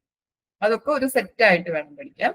അതുപോലെ റോബിൻസൺ അനുലേഷൻ, ഇതെല്ലാം ഒരുമിച്ച് പഠിക്കാം. ഈ ആൽഡോളും റോബിൻസനും ഒക്കെ ഒരേ ടൈപ്പ് റിയാക്ഷൻസ് ആണ്. മിക്കായല് ഇതെല്ലാം നമ്മൾ ഒരുമിച്ച് വേണം പഠിക്കാൻ. അതിന്റെ കൂടെ തന്നെ നമ്മൾ പഠിക്കേണ്ടതാണ് പെർക്കിൻ നോവനേഗൽ റിയാക്ഷൻ, ഇതെല്ലാം ഒരേ ടൈപ്പ് റിയാക്ഷൻ ആണ്. ഓക്കെ, അപ്പൊ ഒരേ ടൈപ്പ് റിയാക്ഷൻസ് നമ്മൾ ഒരുമിച്ച് വേണം പഠിക്കാൻ.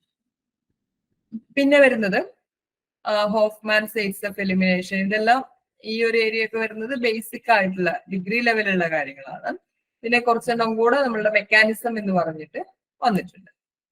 പിന്നെ നമ്മളുടെ ബ്രിഡ്ജ് റിഡക്ഷൻ ഉണ്ടല്ലോ, സോഡിയം ലിക്വിഡ് അമോണിയ, അതുപോലെ ലിൻഡ്ലർ കാറ്റലിസ്റ്റ്, ഇതിന്റെ ആൽക്കൈൻസ് ടു ആൽക്കീൻ ആവുന്ന സമയത്ത് ചിലത് സിസ് ആയിരിക്കും, ചിലത് ട്രാൻസ് ആയിരിക്കും. അപ്പൊ ഈ ഒരു പോയിന്റ് ഓർത്ത് വെച്ചിട്ട് വേണം ഇത് നമ്മൾ കവർ ചെയ്യാൻ. ഇനി ഓർഗാനിക് കെമിസ്ട്രി 2 നമ്മളുടെ കാര്യമായിട്ട് ഒരുപാട് മെക്കാനിസംസ് ആണ് പറയുന്നത്. ഇതില് ഈ ഫാവോസ്കി റിയാക്ഷൻ നെറ്റിന് എപ്പോഴും ചോദിക്കുന്ന റിയാക്ഷൻ ആണ്. അതുപോലെ പിനക്കോളോൺ റിയാക്ഷൻ നെറ്റിന് ചോദിക്കുന്നതാണ്. ഡൈനോൺ ഫിനോൾ ചോദിക്കുന്നതാണ്. പിന്നെ ബെൻസിലിക് ആസിഡ്, ഇത് ബെൻസോയിൻ കണ്ടൻസേഷൻ കഴിഞ്ഞിട്ട് അതിന്റെ കൂടെ ഒരു ബെൻസിലിക് ആസിഡ് അങ്ങനെ ഒരുമിച്ച് ചോദിക്കാറുണ്ട്. ബെക്മാൻ ചോദിക്കാറുണ്ട്. അപ്പൊ ഈ റിയാക്ഷൻസ് ഒന്ന് പ്രത്യേകം പഠിച്ചു വെക്കണം. ഓക്കെ, പിന്നെ വരുന്നത് റിഡക്ഷൻ ആണ്. NaBH4 LH ഡൈബാലച്ച് ഒക്കെ വെച്ചിട്ടുള്ള ഒരുപാട് റെഡ്യൂസിങ് ഏജൻസ് വന്നിട്ടുണ്ട്. അപ്പൊ ഇത് പഠിക്കുന്ന സമയത്ത് ഇത് രണ്ടും തമ്മിലുള്ള ഡിഫറൻസ് എന്താണ് എന്നുള്ളത് പഠിക്കണം. ഇത് രണ്ടും ഒരേ ടൈപ്പ് റിയാക്ഷൻ ആണ്, പക്ഷെ ഒരു കുറച്ച് ഡിഫറൻസ് വരുന്നുണ്ടാവും. അപ്പൊ അതെന്താണെന്നുള്ളത് നമ്മൾ പഠിക്കും. പിന്നെ ബ്രിഡ്ജ് റിഡക്ഷൻ, നെയിംഡ് റിഡക്ഷൻസ് കുറച്ചുണ്ട്, അതൊക്കെ എന്തൊക്കെയാണ് എന്നുള്ളത് നോക്കണം. ഇനി ഷാർപ്ലെസ് എപ്പോക്സിഡേഷൻ ഉണ്ടല്ലോ, ഇത് ഇമ്പോർട്ടന്റ് ആണ്. ഓക്കെ. അതുപോലെ CO2 വെച്ചിട്ടുള്ള ഈ ഒരു ഓക്സിഡേഷനും സെലീനിയം ഡയോക്സൈഡ് വെച്ചിട്ടുള്ള ഓക്സിഡേഷനും നമുക്ക് എപ്പോഴും നെറ്റിന് ക്വസ്റ്റ്യൻ വരുന്നതാണ്. അപ്പൊ അതും ഇമ്പോർട്ടന്റ് ആണ്. അതുപോലെ Hammett equation, linear free energy relations, ഇതിന്ന് 1 മാർക്കിനോ അല്ലെങ്കിൽ മാക്സിമം 2 മാർക്കിനോ ഉള്ള ഇക്വേഷൻസ് ക്വസ്റ്റ്യൻസ് നമുക്ക് എക്സ്പെക്ട് ചെയ്യാം. പിന്നെ പ്രൈമറി സെക്കൻഡറി ഇതെല്ലാം കൂടെ 1-2 മാർക്കിനുള്ള ക്വസ്റ്റ്യൻസ് നമുക്ക് എക്സ്പെക്ട് ചെയ്യാം. ഇത് കുറച്ച് അഡ്വാൻസ്ഡ് എന്നല്ല, പക്ഷെ നമ്മൾ സാധാരണ ഓർഗാനിക് പഠിക്കുന്നത് പോലെയല്ല, ഇതിലെ ഫിസിക്കലിൽ വരുന്നത് പോലെ കുറച്ച് കണക്ഷൻസ് വരുന്നുണ്ട്. ഒരു കാര്യം ഇൻക്രീസ് ചെയ്യുമ്പോൾ മറ്റേ കാര്യം ഡിക്രീസ് ചെയ്യുന്നു എന്നുള്ള രീതിയിലുള്ള ആ ഒരു കണക്ഷൻസ് ഈ ഒരു ഏരിയയിൽ വരുന്നുണ്ട്. ഇത് ഫിസിക്കലിലും ഇതേ കാര്യം തന്നെ ഇൻക്ലൂഡ് ചെയ്തിട്ടുണ്ട്. ഇനി ഓർഗാനിക് 3യിലേക്ക് വരുന്ന സമയത്ത് ഫോട്ടോ കെമിസ്ട്രി, ഇതാണ് ഫോട്ടോ കെമിസ്ട്രിയും അതുപോലെ പെരിസൈക്ലിക് റിയാക്ഷനും ഒക്കെ ഈ ഒരു ഏരിയയിൽ വരുന്നുണ്ട്. നമുക്ക് ഏറ്റവും ഈസി ആയിട്ട് ഏറ്റവും നന്നായിട്ട് പഠിക്കാൻ പറ്റുന്ന ഒരു ഏരിയയാണ് ഇത്. ഇതിൽ ഫോട്ടോ കെമിക്കൽ റിയാക്ഷൻസ് ഉണ്ടല്ലോ, ഇത് പറ്റാഡോ ഗുച്ചി റിയാക്ഷൻ, അതുപോലെ ബാർട്ടൺ റിയാക്ഷൻ, HLF റിയാക്ഷൻ, പിന്നെ ഫ്രൈസ് റിയാക്ഷൻ, DPM ഡൈപൈമീഥേൻ റീഅറേഞ്ച്മെന്റ്, ഇതെല്ലാം നെറ്റിന് സ്ഥിരമായിട്ട് ചോദിക്കുന്ന ക്വസ്റ്റ്യനാണ്. ഇതിന്ന് ഒരു 2-3 ക്വസ്റ്റ്യൻസ് എല്ലാ വർഷവും എല്ലാ സീസണിലും നെറ്റിന് ചോദിക്കുന്നതാണ്. അപ്പൊ അത് ഇമ്പോർട്ടന്റ് ആണ്. ഈസി ആയിട്ട് നമുക്ക് ഈ ഒരു ഏരിയ കവർ ചെയ്യാവുന്നതേ ഉള്ളൂ.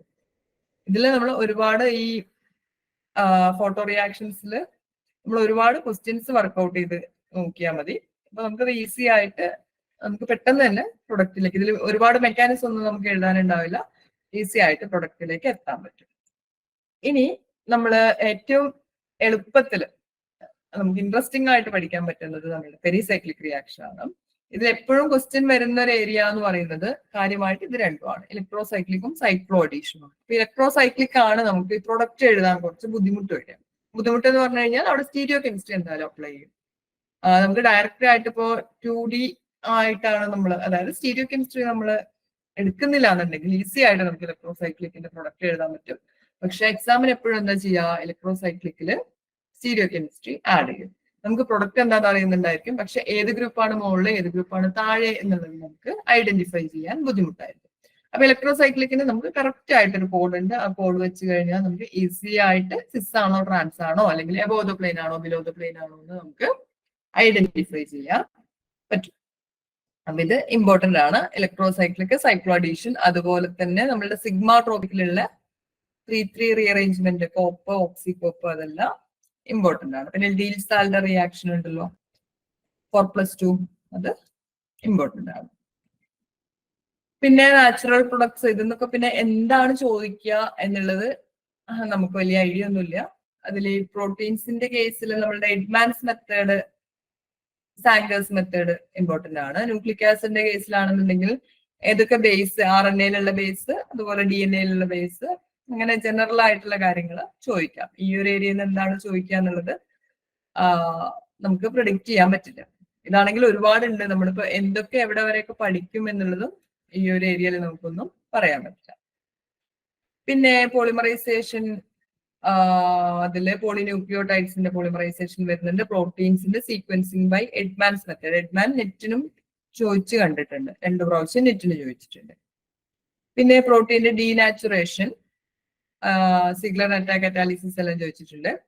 ഇനി ഇതിലെ ഓർഗാനിക്കിൽ നമുക്ക് ഈസി ആയിട്ട് സ്കോർ ചെയ്യാൻ പറ്റുന്ന ഒരു ഏരിയ ആണ് organic spectroscopy, UV, IR, HNMR, C13NMR, mass spectroscopy. അത് ഈ ഒരു ഏരിയയിൽ എത്രത്തോളം ക്വസ്റ്റ്യൻ ചോദിച്ചിട്ടുണ്ട് എന്നുള്ളത് സിലബസ് എവിടെയൊക്കെ കവർ ചെയ്യണമെന്ന് പറഞ്ഞതിന് ശേഷം നമ്മൾ കഴിഞ്ഞ എക്സാമിന്റെ അനാലിസിസ് നോക്കുന്ന സമയത്ത് നമുക്കറിയാം സ്പെക്ട്രോസ്കോപ്പി നമുക്ക് പഠിച്ചു കഴിഞ്ഞാൽ എത്രത്തോളം സ്കോർ ചെയ്യാൻ പറ്റും എന്നുള്ളത്. പിന്നെ വരുന്നത് ഈ CD, ORD, CD, അതിന്റെ അപ്ലിക്കേഷൻസ് ജസ്റ്റ് നമ്മൾ നോക്കിപ്പോണം. പിന്നെ ഫിസിക്കലിലേക്ക് വരുന്ന സമയത്ത് ഗ്യാഷ്യസ് സ്റ്റേറ്റിൽ നിന്ന് ഇത്രയും, ഇത് ഡിഗ്രി ലെവൽ ടോപ്പിക്സ് ആണ്, അത് നമ്മളൊന്ന് നോക്കിയിട്ട് പോകണം. അത് ന്യൂമറിക്കൽസ് ചോദിക്കാനുള്ള ചാൻസ് ഉണ്ട്. പിന്നെ നമ്മളുടെ സോളിഡ് സ്റ്റേറ്റിലേക്ക് വരുന്ന സമയത്ത് ക്രിസ്റ്റൽ ഡിഫക്റ്റ്, ഇത് നമ്മൾ ഇനോർഗാനിക്കിൽ പറഞ്ഞിട്ടുള്ള അതേ കാര്യങ്ങൾ തന്നെയാണ്. ഇനി തെർമോഡൈനാമിക്സ് ഒരുപാട് ക്വസ്റ്റ്യൻസ് ചോദിച്ചിട്ടുണ്ട്. 7 മാർക്കോളം വരുന്ന ക്വസ്റ്റ്യൻസ് കഴിഞ്ഞ പ്രാവശ്യം തെർമോഡൈനാമിക്സ് ചോദിച്ചിട്ടുണ്ട്.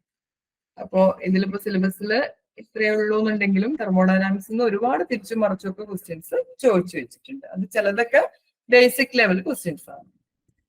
ഇനി സ്റ്റാറ്റിസ്റ്റിക്കൽ തെർമോഡൈനാമിക്സ് ഉണ്ടല്ലോ, സ്റ്റാറ്റിസ്റ്റിക്കൽ തെർമോഡൈനാമിക്സ് നിന്നും ചോദിച്ചിട്ടുണ്ട്.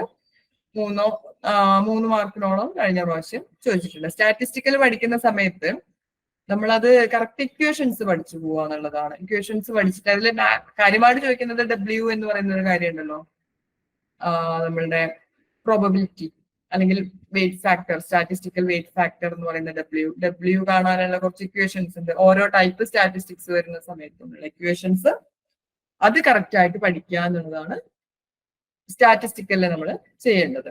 അതുപോലെ ഈ ഒരു ഇക്വേഷൻ ഇമ്പോർട്ടന്റ് ആണ്, സാർക്കോ-ടെട്രോഡ് ഇക്വേഷൻ. നെറ്റിന് ക്വസ്റ്റ്യൻ വരാറുണ്ട്. അപ്പോൾ സ്റ്റാറ്റിസ്റ്റിക്കല് നമ്മളിപ്പോ യൂണിവേഴ്സിറ്റി എക്സാമിന് പഠിക്കുന്ന സമയത്ത് നമുക്ക് ഒരുപാട് ബുദ്ധിമുട്ടായിരിക്കും മിക്കവാറും എല്ലാവർക്കും ഇത് പഠിക്കാൻ. പക്ഷെ ഇവിടെ നമ്മൾ എന്ത് ചെയ്യണം, അതിലുള്ള ഇക്വേഷൻസ് മാത്രം ക്ലിയർ ആയിട്ട് നമ്മൾ പഠിച്ചു വെച്ചാൽ ഈ ഒരു ഏരിയയിൽ നിന്നുള്ള ക്വസ്റ്റ്യൻസ് നമുക്ക് അറ്റൻഡ് ചെയ്യാൻ പറ്റും. പിന്നെ സെക്കൻഡ് മൊഡ്യൂളിലേക്ക് പോകുന്ന സമയത്ത് അഡ്സോർപ്ഷൻ പറയുന്നുണ്ട്. അഡ്സോർപ്ഷനിലുള്ള നമ്മളുടെ ലാങ്മേർ അതുപോലെ വെറ്റ് ഇക്വേഷൻ എല്ലാം ഇമ്പോർട്ടന്റ് ആണ്. പിന്നെ വരുന്നത് ലീഡ്, സെം, ടെം, എസ്ക, PES, അതുപോലെ ഓഗർ, SPM എല്ലാം. ഇതിന്റെ എല്ലാം ബേസിക് പ്രിൻസിപ്പിൾസ് നമ്മൾ ഒന്ന് നോക്കി വെക്കണം. ഇതിന്ന് എങ്ങനെയാണ് ക്വസ്റ്റ്യൻ വരിക എന്ന് നമുക്ക് പറയാൻ പറ്റില്ല, അതിൽ സ്റ്റേറ്റ്മെന്റ് ആയിട്ട് വരാറുണ്ട് ക്വസ്റ്റ്യൻസ്. പിന്നെ വരുന്നത് ഇലക്ട്രോ കെമിസ്ട്രി ആണ്. ഇലക്ട്രോ കെമിസ്ട്രിയിൽ നിന്ന് കഴിഞ്ഞ പ്രാവശ്യം ഒരുപാട് ക്വസ്റ്റ്യൻ വന്നിട്ടുണ്ട്, 5-6 ക്വസ്റ്റ്യൻസ്, അത്രയും മാർക്കിന് 5-6 ക്വസ്റ്റ്യൻസ് ചോദിച്ചിട്ടുണ്ട്. അപ്പൊ ഇതെന്ത് ചെയ്യണം, ഇത് നമ്മൾ നെറ്റിന്റെ പഴയ ക്വസ്റ്റ്യൻസ് എന്തായാലും ഒന്ന് വർക്ക്ഔട്ട് ചെയ്ത് നോക്കണം. അതേ ടൈപ്പ് ക്വസ്റ്റ്യൻസ് തന്നെയായിരിക്കും വരാൻ ചാൻസ് കൂടുതൽ. ഇതിൽ ഈ ടാഫേൽ ലേൺസ്റ്റ് ഇക്വേഷൻ, അതുപോലെ ടാഫേൽ പ്ലോട്ട് ഒക്കെ, അതുപോലെ ബട്ട്ലർ വോൾമർ ഇക്വേഷൻ, ഇതെല്ലാം അഡ്വാൻസ്ഡ് ആയിട്ടുള്ള ടോപ്പിക്. ഓവർ വോൾട്ടേജ് എന്ന് പറയുന്ന ആ ഒരു PG ലെവൽ ടോപ്പിക് ആണ്. പക്ഷെ ഇതുവരെയുള്ള കാര്യങ്ങളുണ്ടല്ലോ, നമ്മളുടെ ഓംസാഗർ ഇക്വേഷൻ വരെയുള്ള ഇത്രയും കാര്യങ്ങൾ നമ്മളുടെ ഡിഗ്രി ലെവൽ ടോപ്പിക്കാണ്. അപ്പൊ ഇത് നമുക്ക് ഈസി ആയിട്ട് കവർ ചെയ്യാൻ പറ്റുന്നതാണ്. പിന്നെ വരുന്നത് ഫ്യൂൽ സെൽസ് H2O2 അല്ലാതെ വേറെയും കുറച്ച് ഫ്യൂൽ സെൽസും കൂടെ കൊടുത്തിട്ടുണ്ട്. പിന്നെ വരുന്നത് ഇലക്ട്രോ അനാലിറ്റിക്കൽ മെത്തേഡ്, പൊട്ടൻഷ്യോമെട്രി, പോളറോഗ്രാഫി, കൂളോമെട്രി, ഇതിന്റെ എല്ലാം ചോദിക്കാൻ ചാൻസ് ഉള്ളത് എന്ന് തോന്നുന്നത് ഇതിലുള്ള സ്റ്റേറ്റ്മെന്റ് ആയിട്ടാണ്. അതായത് എന്തിന്റെ ഗ്രാഫ് എങ്ങനെയാണ് വരയ്ക്കുക എന്നുള്ളതോ, അങ്ങനെ ഒരു 3-4 മെത്തേഡ് വെച്ചിട്ട് അതിന്റെ എല്ലാം ഓരോ സ്റ്റേറ്റ്മെന്റ് ആയിട്ടോ അങ്ങനെയെല്ലാം ക്വസ്റ്റ്യൻ വരാനുള്ള ചാൻസ് ഉണ്ട്.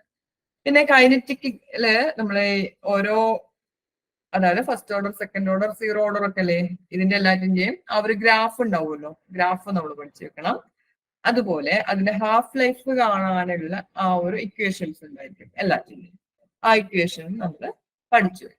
അതുപോലെ അറേനിയസ് ഇക്വേഷൻ ഏറ്റവും ഇമ്പോർട്ടന്റ് ആണ്. ഇതിന് എപ്പോഴും ക്വസ്റ്റ്യൻ വരാൻ ചാൻസ് ഉണ്ട്. ഏറ്റവും എളുപ്പമാണ്, കൈനറ്റിക്സിൽ ഏറ്റവും എളുപ്പമുള്ള ഒരു ഏരിയ അറേനിയസ് ഇക്വേഷൻ ആണ്. അത് എന്തായാലും നമ്മൾ ഓർത്ത് വയ്ക്കുക. അതുപോലെ SSL സ്റ്റഡി സ്റ്റേറ്റ് അപ്രോക്സിമേഷൻ അല്ലേ, ഇവിടുന്നും ക്വസ്റ്റ്യൻസ് വരാനുള്ള ചാൻസ് കൂടുതൽ. അതുപോലെ primary secondary kinetics, primary secondary effect, അതെല്ലാം നമ്മൾ ഓർഗാനിക്കിൽ പറഞ്ഞ അതേ കാര്യങ്ങൾ തന്നെയാണ്. പിന്നെ കറ്റാലിസിന്റെ മെക്കാനിസം, നമ്മളുടെ മൈക്കൽസൺ മെന്റൻ ഇക്വേഷൻ, എൻസൈം കറ്റാലിസിന്റെ ആ ഒരു ഇക്വേഷൻ ഉണ്ടല്ലോ, അത് ഇമ്പോർട്ടന്റ് ആണ്. മൈക്കലീസ് മെന്റൻ ഇക്വേഷൻ അത് എന്തായാലും വിട്ടുപോവാതെ അത് പഠിച്ചു വെക്കണം. അതുപോലെ ഈ ലാങ്മേർ ഹിൻഷൽവുഡ് മെക്കാനിസം ഒക്കെ നമ്മളൊന്ന് നോക്കി വെക്കണം. ഈ മൈക്കലീസ് മെന്റൻ ഇക്വേഷനിൽ ആ ഒരു ഗ്രാഫ് ഉണ്ട്, ആ ഗ്രാഫ് വെച്ചിട്ടുള്ള ക്വസ്റ്റ്യൻസ് എപ്പോഴും ചോദിക്കാറുണ്ട്. ഇനി ഫിസിക്കൽ കെമിസ്ട്രിയിലെ 3rd മൊഡ്യൂളിലേക്ക് വരുമ്പോൾ ക്വാണ്ടം മെക്കാനിക്സ് ആണ് കാര്യമായിട്ട് വരുന്നത്. ക്വാണ്ടം മെക്കാനിക്സിൽ നമ്മൾ 1 ഡയമെൻഷണൽ ബോക്സ്, 2D 3D അത് പഠിച്ചാൽ തന്നെ ഒരുപാട് 2-3 ക്വസ്റ്റ്യൻസ് നമുക്ക് ഈസി ആയിട്ട് അറ്റൻഡ് ചെയ്യാൻ പറ്റും. പിന്നെ അപ്രോക്സിമേഷൻ മെത്തേഡ്സ് വരുന്നുണ്ട്. പിന്നെ വൈബ്രേഷണൽ മോഷൻ, അതായത് SHO, റിജിഡ് ഓർഡർ എല്ലാം വരുന്നുണ്ട്. ഇതില് നമ്മൾ ട്രാൻസ്ലേഷൻ മോഷനിൽ തന്നെ നമ്മൾ കാര്യമായിട്ട് കോൺസെൻട്രേറ്റ് ചെയ്യേണ്ടത്. അതുപോലെ SHOയിലും ഇതിൽ രണ്ടുമാണ് കാര്യമായിട്ട് ക്വസ്റ്റ്യൻസ് വരാൻ ചാൻസ് കൂടുതലുണ്ട്. അപ്രോക്സിമേഷനിൽ 2 മെത്തേഡാണ്, പെർട്ടർബേഷനും വാരിയേഷനും, അതിനും വരാനുള്ള ചാൻസ് ഉണ്ട്. പിന്നെ MO ഡയഗ്രാം നമ്മൾ ഈ പറയുന്ന മോളിക്യൂൾസിന്റെ എല്ലാം MO ഡയഗ്രാം ഒന്ന് പഠിച്ചു വെക്കണം. പിന്നെ വരുന്നത് നമ്മളുടെ സ്റ്റാറ്റിസ്റ്റിക്കൽ തെർമോഡൈനാമിക്സ് ആണ്.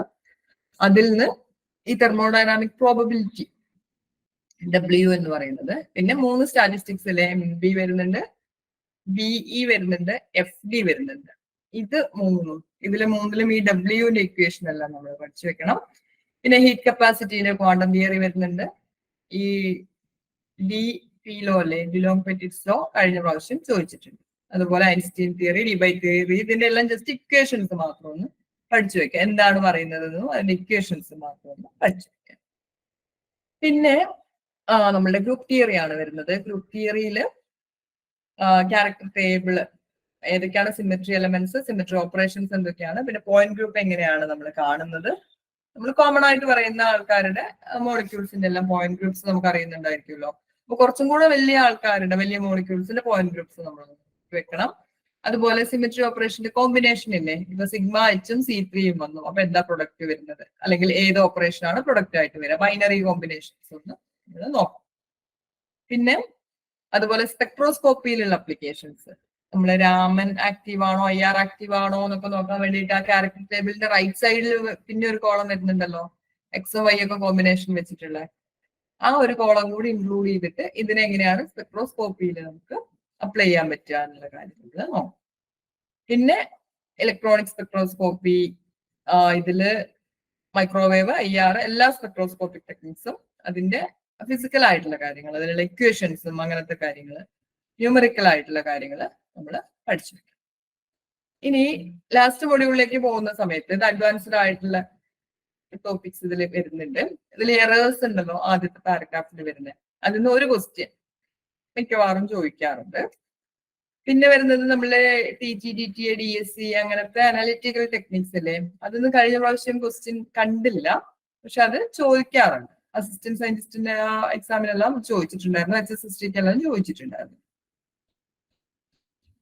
പിന്നെ ഈ ക്രോമറ്റോഗ്രാഫിന്ന് 2 ക്വസ്റ്റ്യനോളം 2-3 ക്വസ്റ്റ്യൻസ് ചോദിച്ചിട്ടുണ്ടായിരുന്നു. ക്രോമറ്റോഗ്രാഫിയിൽ മൊബൈൽ ഫേസ് അതുപോലെ സ്റ്റേഷനറി ഫേസ് ആ കോമ്പിനേഷൻ തന്നെ ക്വസ്റ്റ്യൻ വരാനുള്ള ചാൻസ് ഉണ്ട്. അതുപോലെ RF വാല്യൂ വെച്ചിട്ട്, അതുപോലെ കോളം ഹൈറ്റ് എല്ലാം വെച്ചിട്ടുള്ള ക്വസ്റ്റ്യൻ വരാം. പിന്നെ ഗ്രീൻ കെമിസ്ട്രിയില് ഗ്രീൻ റിയാക്ഷൻസ് എന്ന ക്വസ്റ്റ്യൻ വരാൻ ചാൻസ് ഉണ്ട്. അതുപോലെ PTC ഫേസ് ട്രാൻസ്ഫർ കറ്റാലിസിസ് ഏതൊക്കെയാണ് നമുക്ക് PTC ആയിട്ട് യൂസ് ചെയ്യാൻ പറ്റുക എന്നുള്ള കാര്യങ്ങൾ ചോദിക്കാനുള്ള ചാൻസ് ഉണ്ട്. അതുപോലെ ഗ്രീൻ സിന്തസിസ് ഏതിന്റെയൊക്കെയാണ്. പിന്നെ നാനോ കെമിസ്ട്രി, അതില് അപ്ലിക്കേഷനോ അല്ലെങ്കിൽ ഏതെങ്കിലും ഒരു സ്ട്രക്ചർ തന്നിട്ട് ഏത് ഡയമെൻഷൻ സ്ട്രക്ചർ ആണ്, 1D ആണോ 2D ആണോ അങ്ങനെയെല്ലാം ചോദിക്കാം. പിന്നെ കോമ്പിനേറ്റോറിയൽ കെമിസ്ട്രി ഉണ്ട്, നമ്മൾ PGയില് ലാസ്റ്റ് സെമ്മിലൊക്കെ, കാലിക്കറ്റ് ആണെങ്കിൽ ലാസ്റ്റ് സെമ്മിലൊക്കെ പഠിക്കുന്ന ആ ഒരു ടോപ്പിക്കാണ്. ആ ഒരു ടോപ്പിക് എന്താന്ന് വെച്ചാല് കഴിഞ്ഞ പ്രാവശ്യത്തെ 2 ക്വസ്റ്റ്യൻ വന്നിട്ടുണ്ട്. അപ്പൊ അത് നമ്മളൊന്ന് എഴുതി തന്നെ പഠിക്കേണ്ടി വരും. കോമ്പിനറ്റോറിയലിലുള്ള റിയാക്ഷൻസിലെ റിട്രോസിന്തസിസ് ഒക്കെ അല്ലേ, അതൊന്ന് നമ്മൾ എഴുതി പഠിക്കേണ്ടി വരും. കോമ്പിനറ്റോറിയലും റിട്രോയും കൂടി ഒരുമിച്ച് പഠിക്കായിരിക്കും നല്ലത്. പിന്നെ സുപ്ര മോളിക്കുലാർ കെമിസ്ട്രിയിൽ നിന്ന് ഈ റിസപ്റ്റേഴ്സിന്റെ കാര്യങ്ങൾ നമ്മളൊന്ന് പഠിച്ചു വെക്കണം. പിന്നെ ഡ്രഗ് ഡിസൈൻ, ഡ്രഗ് ആക്ഷൻ സിലബസിൽ കൊടുത്തിട്ടുണ്ട്. അത് എങ്ങനെ ക്വസ്റ്റ്യൻ വരും നമുക്ക് പറയാൻ, പ്രെഡിക്റ്റ് ചെയ്യാൻ പറ്റില്ല. അപ്പൊ ഇത്രയാണ് നമ്മളുടെ സിലബസിൽ നമ്മൾ സ്പെസിഫൈ ചെയ്യേണ്ട കാര്യങ്ങൾ. ഇനി കഴിഞ്ഞ പ്രാവശ്യത്തെ ട്രെൻഡ് നമ്മൾ നോക്കുകയാണെന്നുണ്ടെങ്കിൽ, കഴിഞ്ഞ പ്രാവശ്യം എക്സാം നടന്നല്ലോ, അതിൽ നമ്മൾ നോക്കുകയാണെന്നുണ്ടെങ്കിൽ അതിൽ നമ്മളുടെ ഇലക്ട്രോ കെമിസ്ട്രി ഇല്ലേ, ഫിസിക്കലിന്റെ കാര്യമാണ് ഞാൻ ആദ്യം പറയുന്നത്. ഇലക്ട്രോ കെമിസ്ട്രി എന്ന് ചോദിച്ചിട്ടുള്ളത് 6 മാർക്കിനാണ്. ഇനി തെർമോഡൈനാമിക്സ് എന്നാണെങ്കിൽ 7 മാർക്കിന് ചോദിച്ചിട്ടുണ്ട്. ഫിസിക്കലിന്റെ പിന്നെ ഗ്രൂപ്പ് തിയറി, അബ്സോർപ്ഷൻ, കൈനറ്റിക്സ്, ഈ എല്ലാ ഏരിയയിൽ നിന്നും കൂടെ ചോദിച്ചത് 6 മാർക്കിനാണ്. ഈ 3 ഏരിയയിലും കൂടെ കൂട്ടിയിട്ട് 6 മാർക്കിനാണ് ചോദിച്ചിട്ടുള്ളത്. പിന്നെ സ്പെക്ട്രോസ്കോപ്പി, ഇതാണ് നമ്മൾ ഏറ്റവും ഇമ്പോർട്ടന്റ് ആയിട്ട് നോക്കേണ്ടത്. സ്പെക്ട്രോസ്കോപ്പി ഫിസിക്കലും ഓർഗാനിക്കും എല്ലാം കൂടി കൂട്ടിയിട്ട് 12 മാർക്കിനാണ് ചോദിച്ചിട്ടുള്ളത്. അപ്പൊ നമുക്ക് സ്പെക്ട്രോസ്കോപ്പി നമ്മൾ പഠിക്കുകയാണെങ്കിൽ തന്നെ നമുക്ക് ഏതാണ്ട് 10 മാർക്കിന്റെ അടുത്ത് നമുക്ക് കവർ ചെയ്യാൻ പറ്റും. പിന്നെ ഓർഗാനിക്കിലേക്ക് നമ്മൾ ക്വാണ്ടം മെക്കാനിക്സ് നമ്മൾ നോക്കുകയാണെന്നുണ്ടെങ്കിൽ ഏതാണ്ട് 5 മാർക്കിന് ചോദിച്ചിട്ടുണ്ട്. സ്റ്റാറ്റിസ്റ്റിക്കൽ നമ്മൾ നോക്കുകയാണെന്നുണ്ടെങ്കിൽ 3 മാർക്കിന് ചോദിച്ചിട്ടുണ്ട്. ക്വാണ്ടം മെക്കാനിക്സും സ്റ്റാറ്റിസ്റ്റിക്കലും കൂടി എന്തായി 8 മാർക്കിന് അവരെ ചോദിച്ചിട്ടുണ്ട്. പിന്നെ ഓർഗാനിക്കിലേക്ക് നമ്മൾ പോകുന്ന സമയത്ത് ഓർഗാനിക്കിലെ മെക്കാനിസം, റീഅറേഞ്ച്മെന്റ് അല്ലെങ്കിൽ റീഏജന്റ്, ഈ ഒരു ഏരിയ എന്ന് ചോദിച്ചിട്ടുള്ളത് ഏതാണ്ട് 6 മാർക്കിനാണ്. സ്റ്റീരിയോ ചോദിച്ചിട്ടുള്ളത് 5 മാർക്കിനാണ്. പിന്നെ കോമ്പിനറ്റോറിയൽ റിട്രോ ആ ഒരു ഏരിയ ചോദിച്ചിട്ടുള്ളത് 2 മാർക്കിനാണ്. ജനറൽ ഓർഗാനിക് കെമിസ്ട്രി ഏതാണ്ട് 4 മാർക്കിനാണ് ചോദിച്ചിട്ടുള്ളത്. ചില ക്വസ്റ്റ്യൻസ് പിന്നെ നമുക്ക് കറക്റ്റ് ആയിട്ട് പറയാൻ പറ്റില്ല, ഈ ഏരിയയിൽ നിന്നാണ് അങ്ങനെ പറയാൻ പറ്റില്ല.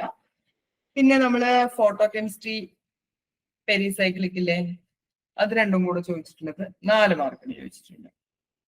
പിന്നെ ഹെട്രോസൈക്ലിക് 1 മാർക്ക് ചോദിച്ചിട്ടുണ്ട്. അഡ്വാൻസ്ഡ് ടോപ്പിക്സിലെ നമ്മൾ ലാസ്റ്റ് പറഞ്ഞിട്ടുള്ള ആ ടോപ്പിക്സ് ഒരു 3 മാർക്കിന് ചോദിച്ചിട്ടുണ്ട്. പിന്നെ നമ്മള് ഇൻഓർഗാനിക്കിലേക്ക് പോവുകയാണെന്നുണ്ടെങ്കിൽ കോർഡിനേഷനിൽ ടോട്ടൽ ചോദിച്ചത് 3 മാർക്കിനാണ്. പക്ഷെ ഓർഗാനോമെറ്റാലിക്സിൽ ചോദിച്ചിട്ടുണ്ട് ഏതാണ്ട് 4 മാർക്കിന് ചോദിച്ചിട്ടുണ്ട്. പിന്നെ ബേസിക് ആയിട്ടുള്ള കൺസെപ്റ്റിൽ അതുപോലെ റെപ്രസെന്റേറ്റീവ് എലമെന്റ്സ് ഒരു 5 മാർക്കോളം ചോദിച്ചിട്ടുണ്ട്. ബയോ ഇൻഓർഗാനിക് ചോദിച്ചിട്ടുള്ളത് ഒരു 2 മാർക്കിന്. പിന്നെ ബേസിക് ആയിട്ടുള്ള കാര്യങ്ങൾ ഡിഗ്രി ലെവലോ അല്ലെങ്കിൽ വളരെ ബേസിക് ആയിട്ടുള്ള കാര്യങ്ങളിൽ നിന്ന് ഒരു 9 മാർക്കിന് ക്വസ്റ്റ്യൻ ചോദിച്ചിട്ടുണ്ട്. പിന്നെ ക്രോമറ്റോഗ്രാഫിന്ന് നമ്മൾ ഫിസിക്കലിന്റെ കൂടിയാണ് നമ്മൾ ക്രോമറ്റോഗ്രാഫി പറയുന്നത്. ക്രോമറ്റോഗ്രാഫിന്ന് ഒരു 2 മാർക്കിന് ചോദിച്ചിട്ടുണ്ട്. ഇനി ഇതിൽ ഒന്നും പെടാതെ അല്ലെങ്കിൽ ഇതിലൊന്നും നമുക്ക് അങ്ങനെ പ്രത്യേകം പറയാൻ പറ്റാത്ത രീതിയിലാണ് സോളിഡ് സ്റ്റേറ്റിൽ ഒരു 4 മാർക്കിന് ചോദിച്ചിട്ടുണ്ട്. ഇതൊന്നും അല്ലാതെ എന്താണ് ഒരു 2 മാർക്കിന് ചോദിച്ചിട്ടുണ്ട്. അപ്പൊ ഇങ്ങനെ നമ്മൾ നോക്കുന്ന സമയത്ത് നമ്മൾ ഇതിൽ നോക്കിയാൽ കഴിഞ്ഞ എക്സാമിന്റെ അനാലിസിസ് ഒന്ന് ജസ്റ്റ് അനലൈസ് ചെയ്ത് കഴിഞ്ഞാൽ നമുക്കറിയാം ഏറ്റവും കൂടുതൽ ചോദിച്ചിട്ടുള്ളത് സ്പെക്ട്രോസ്കോപ്പിയാണ്. അപ്പൊ സ്പെക്ട്രോസ്കോപ്പി നമ്മൾ ഒരിക്കലും വിട്ടുപോകരുത്, അതെന്തായാലും നമ്മൾ പഠിച്ചിരിക്കണം. പിന്നെ ബേസിക് ആയിട്ടുള്ള ഡിഗ്രി ലെവൽ കൺസെപ്റ്റിൽ ഒരു 9 മാർക്കിന് ചോദിച്ചിട്ടുണ്ട്. പിന്നെ ഇതാ നമ്മള് തെർമോഡൈനാമിക്സിന് 7 മാർക്കിനാണ് ചോദിച്ചിട്ടുള്ളത്. പക്ഷെ തെർമോഡൈനാമിക്സിന്റെ പ്രശ്നം എന്താണെന്ന് വെച്ചാൽ അത് ടൈം കൺസ്യൂമിംഗ് ആണ്. അത് കുറച്ച് കാര്യങ്ങളെ ഡയറക്റ്റ് ആയിട്ട് ചോദിച്ചിട്ടുള്ളൂ, ബാക്കി ക്വസ്റ്റ്യൻസ് എല്ലാം എന്താണ് ടൈം കൺസ്യൂമിംഗ് ആണ്, ന്യൂമറിക്കൽ ടൈപ്പ് ആണ് ചോദിച്ചിട്ടുള്ളത്. ഇലക്ട്രോ കെമിസ്ട്രിന്ന് 6 മാർക്കിന് ചോദിച്ചിട്ടുണ്ട്. അതിന്റെ അവസ്ഥ തന്നെയാണ്, ഡയറക്റ്റ് ആയിട്ട് 1-2 ക്വസ്റ്റ്യനേ ഉള്ളൂ. എന്തോ സാൾട്ട് ബ്രിഡ്ജിന്റെ കാര്യം അങ്ങനെ ഡയറക്റ്റ് ക്വസ്റ്റ്യൻ ചോദിച്ചിട്ടുണ്ട്. പക്ഷെ ബാക്കിയെല്ലാം ന്യൂമറിക്കൽ ആണ് വന്നിട്ടുള്ളത്. ഇനി സ്റ്റാറ്റിസ്റ്റിക്കൽ എന്ന് വന്നിട്ടുള്ള ഈ 3 ക്വസ്റ്റ്യൻ ഒക്കെ ഉണ്ടല്ലോ, ഇത് നമുക്ക് ഈസി ആയിട്ട് അറ്റൻഡ് ചെയ്യാൻ പറ്റുന്ന രീതിയിലാണ്. പിന്നെ ക്വാണ്ടം മെക്കാനിക്സിലുള്ള 5 3 നമുക്ക് ഈസി ആയിട്ട് അറ്റൻഡ് ചെയ്യാൻ പറ്റുന്നതാണ്.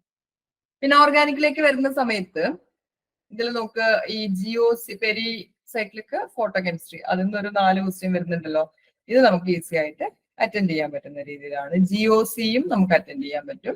മെക്കാനിസത്തില് 2 ക്വസ്റ്റ്യൻ ഡയറക്റ്റ് ആയിരുന്നു, നേരെ, അതായത് ബെൻസിലിക് ആസിഡിന്റെ ഏത് മീഡിയത്തിലാണ് ആ ഒരു റിയാക്ഷൻ നടക്കുക, ആ രീതിയിലുള്ള ക്വസ്റ്റ്യൻ ചോദിച്ചിട്ടുണ്ടായിരുന്നു. സ്റ്റീരിയോയില് 6 എസും ഒക്കെ ചോദിച്ചിട്ടുണ്ടായിരുന്നു. അതിൽ 2 ക്വസ്റ്റ്യൻ നമുക്ക് ഈസി ആയിട്ട് അറ്റൻഡ് ചെയ്യാൻ പറ്റുന്ന രീതിയിലാണ്. കോർഡിനേഷന്റെ കേസ് എടുക്കുകയാണെന്നുണ്ടെങ്കിൽ അതിൽ 2 ഈസിയാണ്. അതിൽ ഒന്നാണ് ഒരു സ്പെക്ട്രൽ ട്രാൻസിഷന്റെ കുറച്ച് കൺഫ്യൂസിംഗ് ആയിട്ടുള്ള ക്വസ്റ്റ്യൻ ആയിട്ട് തോന്നിയിട്ടുള്ളത്. ഓർഗാനോമെറ്റാലിക്സിൽ 2 ക്വസ്റ്റ്യൻ ഈസി ആയിരുന്നു. റെപ്പലമെന്റ്സിന്റെ കാര്യം എങ്ങനെയാന്ന് വെച്ചാൽ നമ്മൾ ആ ഒരു പോയിന്റ് പഠിച്ചിട്ടുണ്ടെങ്കിൽ നമുക്ക് ആ ഒരു ക്വസ്റ്റ്യൻ അറ്റൻഡ് ചെയ്യാൻ പറ്റും. അത് നമ്മൾ പഠിച്ചിട്ടില്ലെങ്കിൽ അത് അറ്റൻഡ് ചെയ്യാൻ പറ്റില്ല. അതിൽ നമ്മൾ ഒരുപാട് ആ എക്സാം ഹാളിൽ ഇരുന്നിട്ട് നമ്മൾ റെപ്പലമെന്റ്സിന്റെ കാര്യങ്ങൾ ചിന്തിച്ചിട്ട് കാര്യമില്ല. ബയോനോർഗാനിക് പിന്നെ ഈസിയാണ്, അത് 2 നമുക്ക് ഈസി ആയിട്ട് അറ്റൻഡ് ചെയ്യാൻ പറ്റുന്നതായിരുന്നു. അപ്പൊ ഇങ്ങനെയാണ് കഴിഞ്ഞ വർഷം നടന്ന എക്സാമിന്റെ ഒരു പാറ്റേൺ നമ്മൾ പറയുന്നത്. അപ്പൊ ഓർത്തു വെക്കേണ്ടത് സ്പെക്ട്രോസ്കോപ്പി ഒരു കാരണവശാലും നമ്മൾ സ്കിപ്പ് ചെയ്യാൻ പാടില്ല. ഇനി നമ്മൾ റെഫറൻസ് നോക്കുകയാണെന്നുണ്ടെങ്കിൽ നമുക്കറിയാം ഇനോർഗാനിക്കിന്റെ കേസിൽ നമ്മൾ ഏതാണ്, പുരി ശർമ്മ കാലിയ തന്നെയാണ് നമ്മൾ എടുക്കുന്നത്. അതുപോലെ ഹ്യൂഹി JD-ലി ഹ്യൂഹി കുറച്ചും കൂടെ അഡ്വാൻസ്ഡ് ആയിട്ടുള്ള ബുക്കാണ്. പക്ഷെ നമ്മൾ MSc ലെവൽ ഒബ്ജക്റ്റീവ് ടൈപ്പ് എക്സാമിനും പ്രിപ്പയർ ചെയ്യുമ്പോൾ നമ്മൾ എന്തായാലും ഹ്യൂഹിയും കൂടെ അതിന്റെ കൂടെ വായിച്ചിരിക്കണം. ആദ്യം നമ്മൾ പുരി ശർമ്മയാണ് നമ്മൾ നോക്കേണ്ടത്. അത് ഇന്ത്യൻ ഓതറിന്റെ ബുക്കാണെന്ന് അറിയാലോ, അപ്പൊ നമുക്ക് കുറച്ചും കൂടി ഈസി ആയിട്ട് മനസ്സിലാക്കാൻ പറ്റും. അത് ശരിക്കും ഡിഗ്രി ലെവൽ ബുക്കാണ്. പക്ഷെ നമ്മൾ PG ലെവലിലേക്ക് കയറുമ്പോൾ എന്ത് വേണം, ഹ്യൂഹി അല്ലെങ്കിൽ JD-ലി നമ്മൾ വായിച്ചിരിക്കണം. ഹ്യൂഹി കുറച്ച് കൺസൈസ്ഡ് ആണ്, പക്ഷെ പുരി ശർമ്മയൊക്കെ വായിച്ചിട്ട് നമുക്ക് ബേസ് ഉണ്ടെങ്കിൽ ഈസി ആയിട്ട് കവർ ചെയ്യാം. പിന്നെ ഷിവർ ആൻഡ് ആറ്റ്കിൻസ്, ഇത് ഫോറിൻ ഓതർ ആണെങ്കിലും നല്ലൊരു ബുക്കാണ്. കുറച്ചും കൂടി എക്സാമ്പിൾസ് എല്ലാം പ്രത്യേകിച്ച് ഓർഗാനോമെറ്റാലിക് കെമിസ്ട്രി അതുപോലെ കോർഡിനേഷൻ കോംപ്ലക്സ് ഇങ്ങനത്തെ ടോപ്പിക്സ് ഒക്കെ ഉണ്ടല്ലോ, അത് ഷിവർ ആൻഡ് ആറ്റ്കിൻസിൽ കുറച്ചും കൂടി പിക്ചറൊക്കെ ഇൻക്ലൂഡ് ചെയ്തിട്ട് കുറച്ചും കൂടി എന്താ പറയാ നമുക്ക് വായിച്ചാൽ പെട്ടെന്ന് ക്യാച്ച് ചെയ്യാൻ പറ്റുന്ന ഒരു രീതിയിൽ സിമ്പിൾ ആയിട്ട് കൊടുത്തിട്ടുണ്ട്. പിന്നെ ഓർഗാനിക്കിന്റെ കേസിൽ ക്ലെയ്ഡൻ ആണ് പറയുന്നത്. പക്ഷെ ഓർഗാനിക് നമ്മളെ എത്രത്തോളം ബുക്ക് വായിച്ചിട്ട് എടുക്കും എന്നുള്ളത് എനിക്കറിയില്ല. നമുക്കറിയാലോ ഓർഗാനിക് പഠിക്കുന്നത് എങ്ങനെയാണെന്ന് നമുക്കറിയാലോ. നമ്മൾ ഒരുപാടൊന്നും ബുക്ക് വായിക്കാറുണ്ടെന്ന് എനിക്ക് തോന്നുന്നില്ല. പിന്നെ ക്ലെയ്ഡൻ അതുപോലെ കാരോത്തേഴ്സിന്റെ ബുക്ക് ഉണ്ട്. കാരോത്തേഴ്സിന്റെ ബുക്കും നമ്മൾ മെക്കാനിസം ഒക്കെ നോക്കാൻ വേണ്ടിയിട്ട് അഡ്വാൻസ്ഡ് ആയിട്ടുള്ള മെക്കാനിസം എല്ലാം നോക്കാൻ വേണ്ടിയിട്ട് എടുക്കാൻ പറ്റും. പിന്നെ അലുവാലിയ അത് ബേസിക് ആയിട്ടുള്ള ബുക്കാണ്. പിന്നെ നമ്മൾ സ്റ്റീരിയോ കെമിസ്ട്രി ഒക്കെ അതിന്റെ എല്ലാം ബുക്സ് അതെല്ലാം നമ്മൾ ബുക്ക് എത്രത്തോളം നോക്കണം എന്നുള്ളത് ഓർഗാനിക്കിന്റെ കേസിൽ ഞാൻ പറയുന്നില്ല. പക്ഷെ ഇൻഓർഗാനിക് എന്ത് ചെയ്യണം, നമ്മൾ ഈ റെഫറൻസ് ബുക്ക് നോക്കിയേ പറ്റുള്ളൂ. അതിന് ഡയറക്റ്റ് ആയിട്ടുള്ള അതിൽ വരുന്ന എക്സാമ്പിൾസ് നേരെ ഇവിടെ കോപ്പി ചെയ്ത് ചോദിക്കാനുള്ള ചാൻസ് കൂടുതലാണ്. പിന്നെ ഫിസിക്കലിന്റെ കേസിലാണെന്നുണ്ടെങ്കിൽ പൂരി ശർമ്മ, പത്താനിയ, അതുപോലെ ബാലാൻ ബാല ഇതെല്ലാം ഡിഗ്രി ലെവലിലുള്ള ബുക്കുകളാണ്. ഫിസിക്കലിന്റെ കേസിൽ നമ്മൾ ഒരുപാട് ടെക്സ്റ്റ് വായിക്കണോന്ന് ഇത് നമ്മുടെ യൂണിവേഴ്സിറ്റി എക്സാമിനല്ലല്ലോ പ്രിപ്പയർ ചെയ്യുന്നത്. അപ്പോ നമ്മള് ബേസ് ഉണ്ടാക്കിയിട്ട് പിന്നെ അതിനുശേഷം ക്വസ്റ്റ്യൻസ് വർക്ക്ഔട്ട് ചെയ്യാന്നുള്ള ഒരു രീതിയിൽ പോകുന്നതായിരിക്കും നമുക്ക് ഏറ്റവും നല്ലത്. ഇനി നമ്മൾ എക്സാമിന്റെ പ്രിപ്പറേഷൻ തുടങ്ങുന്നത് മിക്കവാറും നമ്മളുടെയൊക്കെ ഒരു പ്രശ്നം എന്താണെന്ന് വെച്ചാൽ എക്സാമിന്റെ ഡേറ്റ് വരാതെ നമ്മൾ കാര്യമായിട്ട് പഠിക്കാൻ തുടങ്ങില്ല. നോട്ടിഫിക്കേഷൻ ഒക്കെ വരുമ്പോൾ നമ്മൾ ഉറപ്പിക്കും ഇപ്രാവശ്യം നമ്മൾ എന്തായാലും പഠിക്കണമെന്ന്. പക്ഷെ ഡേറ്റ് വരാതെ നമ്മൾ എന്ത് ചെയ്യില്ല, പഠിക്കാൻ തുടങ്ങില്ല. അപ്പൊ നമ്മൾ എങ്ങനെയാണ് എക്സാമിന് പ്രിപ്പയർ ചെയ്യേണ്ടതെന്ന് വെച്ചാൽ ആദ്യം നമ്മൾ നന്നായിട്ട് പ്ലാൻ ചെയ്യണം. എത്ര ദിവസം വരുന്നുണ്ട് എക്സാമിന്, അപ്പൊ എത്ര ദിവസം കൊണ്ട് നമ്മൾ എത്ര ടോപ്പിക് കവർ ചെയ്യും എന്നുള്ള കാര്യം നമ്മൾ പ്ലാൻ ചെയ്യണം. അതിനനുസരിച്ചിട്ട് നമ്മളുടെ ടൈം നമ്മൾ മാനേജ് ചെയ്യണം. പിന്നെ സബ്ജക്ട് നമ്മൾ സെലക്ട് ചെയ്യുന്ന സമയത്ത് നമുക്ക് ഏറ്റവും ടഫ് ആയിട്ടുള്ള സിലബസ് സബ്ജക്ട് ഉണ്ടല്ലോ. നമ്മളിപ്പോ ഫിസിക്കൽ കെമിസ്ട്രിയിൽ ഇപ്പൊ ഇലക്ട്രോ കെമിസ്ട്രി നമുക്ക് ഏറ്റവും ടഫ് ആണെന്ന് വിചാരിക്കാം. അപ്പൊ നമ്മൾ ആദ്യം എന്ത് ചെയ്യണം, ആദ്യം നമ്മൾ ഇലക്ട്രോ കെമിസ്ട്രി വെച്ച് പഠിച്ചു തുടങ്ങണം. ഇനി നമുക്ക് ഏറ്റവും ഈസി ആയിട്ട് ഇപ്പൊ കോർഡിനേഷൻ നമുക്ക് ഈസി ആണെന്നുണ്ടെങ്കിൽ അത് നമ്മൾ ലാസ്റ്റിലേക്ക് വെച്ചാൽ മതി. എന്താന്ന് വെച്ചാൽ നമ്മള് ഈസി ആയിട്ടുള്ളത് നമ്മൾ പഠിച്ച് കുറെ സമയം പഠിക്കുന്ന സമയത്ത് അല്ലെങ്കിൽ ഒരുപാട് നമ്മൾ പഠിക്കുമ്പോൾ നമുക്ക് എന്തായാലും ഒരു മടുപ്പ് വരും. ആ മടുത്തിരിക്കുന്ന സമയത്ത് നമ്മളുടെ ടഫ് ടോപ്പിക്സ് നമുക്ക് പഠിക്കാൻ പറ്റില്ല. അതുപോലെ മോക്ക് പേപ്പേഴ്സ്, മോക്ക് ടെസ്റ്റ് നന്നായിട്ട് നമ്മൾ അറ്റൻഡ് ചെയ്യണം. നമ്മൾ ഒരു ഭാഗം പഠിച്ചു കഴിഞ്ഞാൽ ആദ്യം നമ്മൾ പഠിച്ചിട്ട് അതിന്റെ ടെക്സ്റ്റ് നമ്മൾ വായിക്കാൻ ഉദ്ദേശിക്കുന്നുണ്ടെങ്കിൽ അത് വായിക്കാം. നമ്മൾ അതിന്റെ ഷോർട്ട് നോട്ട്സ് എല്ലാം പ്രിപ്പയർ ചെയ്യാം. അത് നന്നായിട്ട് പഠിച്ചതിന് ശേഷം പ്രീവിയസ് ഇയർ ക്വസ്റ്റ്യൻസ് നമ്മൾ ചെയ്ത് നോക്കുക. അതിനുശേഷം മോക്ക് ടെസ്റ്റ് നമ്മൾ അറ്റൻഡ് ചെയ്യാം. അങ്ങനെ മോക്ക് ടെസ്റ്റുകൾ അറ്റൻഡ് ചെയ്യുന്ന സമയത്ത് നമുക്ക് ഏത് ഏരിയയാണ് നമ്മൾ വീക്ക് ആയിട്ടിരിക്കുന്നത് ക്ലിയർ ആക്കാൻ പറ്റും. ഇനി നമ്മൾ പഠിക്കുന്ന സമയത്ത് ആദ്യം നമ്മൾ പറഞ്ഞ പോലെ തന്നെ ടഫ് ആയിട്ടുള്ള ടോപ്പിക് നമ്മൾ പ്രയോറിറ്റി വെക്കുക. ഏതാണ് നമുക്ക് ഏറ്റവും ബുദ്ധിമുട്ടുണ്ടാവുക അത് തന്നെ നമ്മൾ ആദ്യം പഠിച്ച് കവർ ചെയ്ത് ചെയ്യും. ഇപ്പോ ഇതിന്റെ നമ്മളുടെ കെമിസ്ട്രിയുടെ കേസ് മിക്കവാറും ഒരുപാട് പേര് ഓർഗാനിക് പ്രശ്നം പറഞ്ഞ് കേൾക്കാറുണ്ട്. അപ്പൊ ഓർഗാനിക്കിന്റെ ഒരു പ്രശ്നം എന്താന്ന് വെച്ചാല് നമ്മളത് എക്സാം അടുപ്പിച്ച് നോക്കിക്കഴിഞ്ഞാൽ നമുക്ക് ഒന്നും മനസ്സിലാവില്ല. എല്ലാ മെക്കാനിസം നമുക്ക് ഒരേപോലെ. അപ്പൊ നമ്മൾ എന്താ ചെയ്യേണ്ടത്, ഇപ്പൊ ഈ ഒരു എക്സാമിനാണ് നമ്മൾ പ്രിപ്പയർ ചെയ്യുന്നതെങ്കിൽ ഓർഗാനിക് നമുക്ക് ബുദ്ധിമുട്ടാണ് എന്നുണ്ടെങ്കിൽ അപ്പൊ നമ്മൾ ആദ്യം ഓർഗാനിക്കിലെ മെക്കാനിസം വെച്ചിട്ട് തുടങ്ങാം. റിയേജന്റ് വെച്ചിട്ട് തുടങ്ങരുത്, മെക്കാനിസം വെച്ചിട്ട്. കുറച്ച് മെക്കാനിസം ഒക്കെ നമ്മൾ ഇങ്ങനെ വരച്ച് പഠിക്കുന്ന സമയത്ത് ആ മെക്കാനിസത്തിൽ എന്തുണ്ടായിരിക്കും, ചില സ്റ്റെപ്പിൽ നമ്മൾ ചില റിയേജന്റ് യൂസ് ചെയ്യുന്നുണ്ടാവും. അപ്പൊ നമുക്ക് ഓട്ടോമാറ്റിക് ആയിട്ട് മനസ്സിലാവും ആ റിയേജന്റ് എന്തിനു വേണ്ടിയിട്ടാണ് യൂസ് ചെയ്യുന്നത്. അപ്പൊ അതുപോലെ ഓർഗാനിക് നമ്മൾ ഏറ്റവും ആദ്യം പഠിച്ചു തുടങ്ങേണ്ടതാണ്. അതുപോലെ റിവൈസ് ചെയ്യണം. ഓർഗാനിക് നന്നായിട്ട് നമ്മൾ റിവൈസ് ചെയ്യണം. അത് ഇടയ്ക്കിടയ്ക്ക് ഇരുന്ന് എഴുതി നോക്കിയാൽ തന്നെ നമുക്കത് ഓർമ്മയിൽ നിൽക്കും.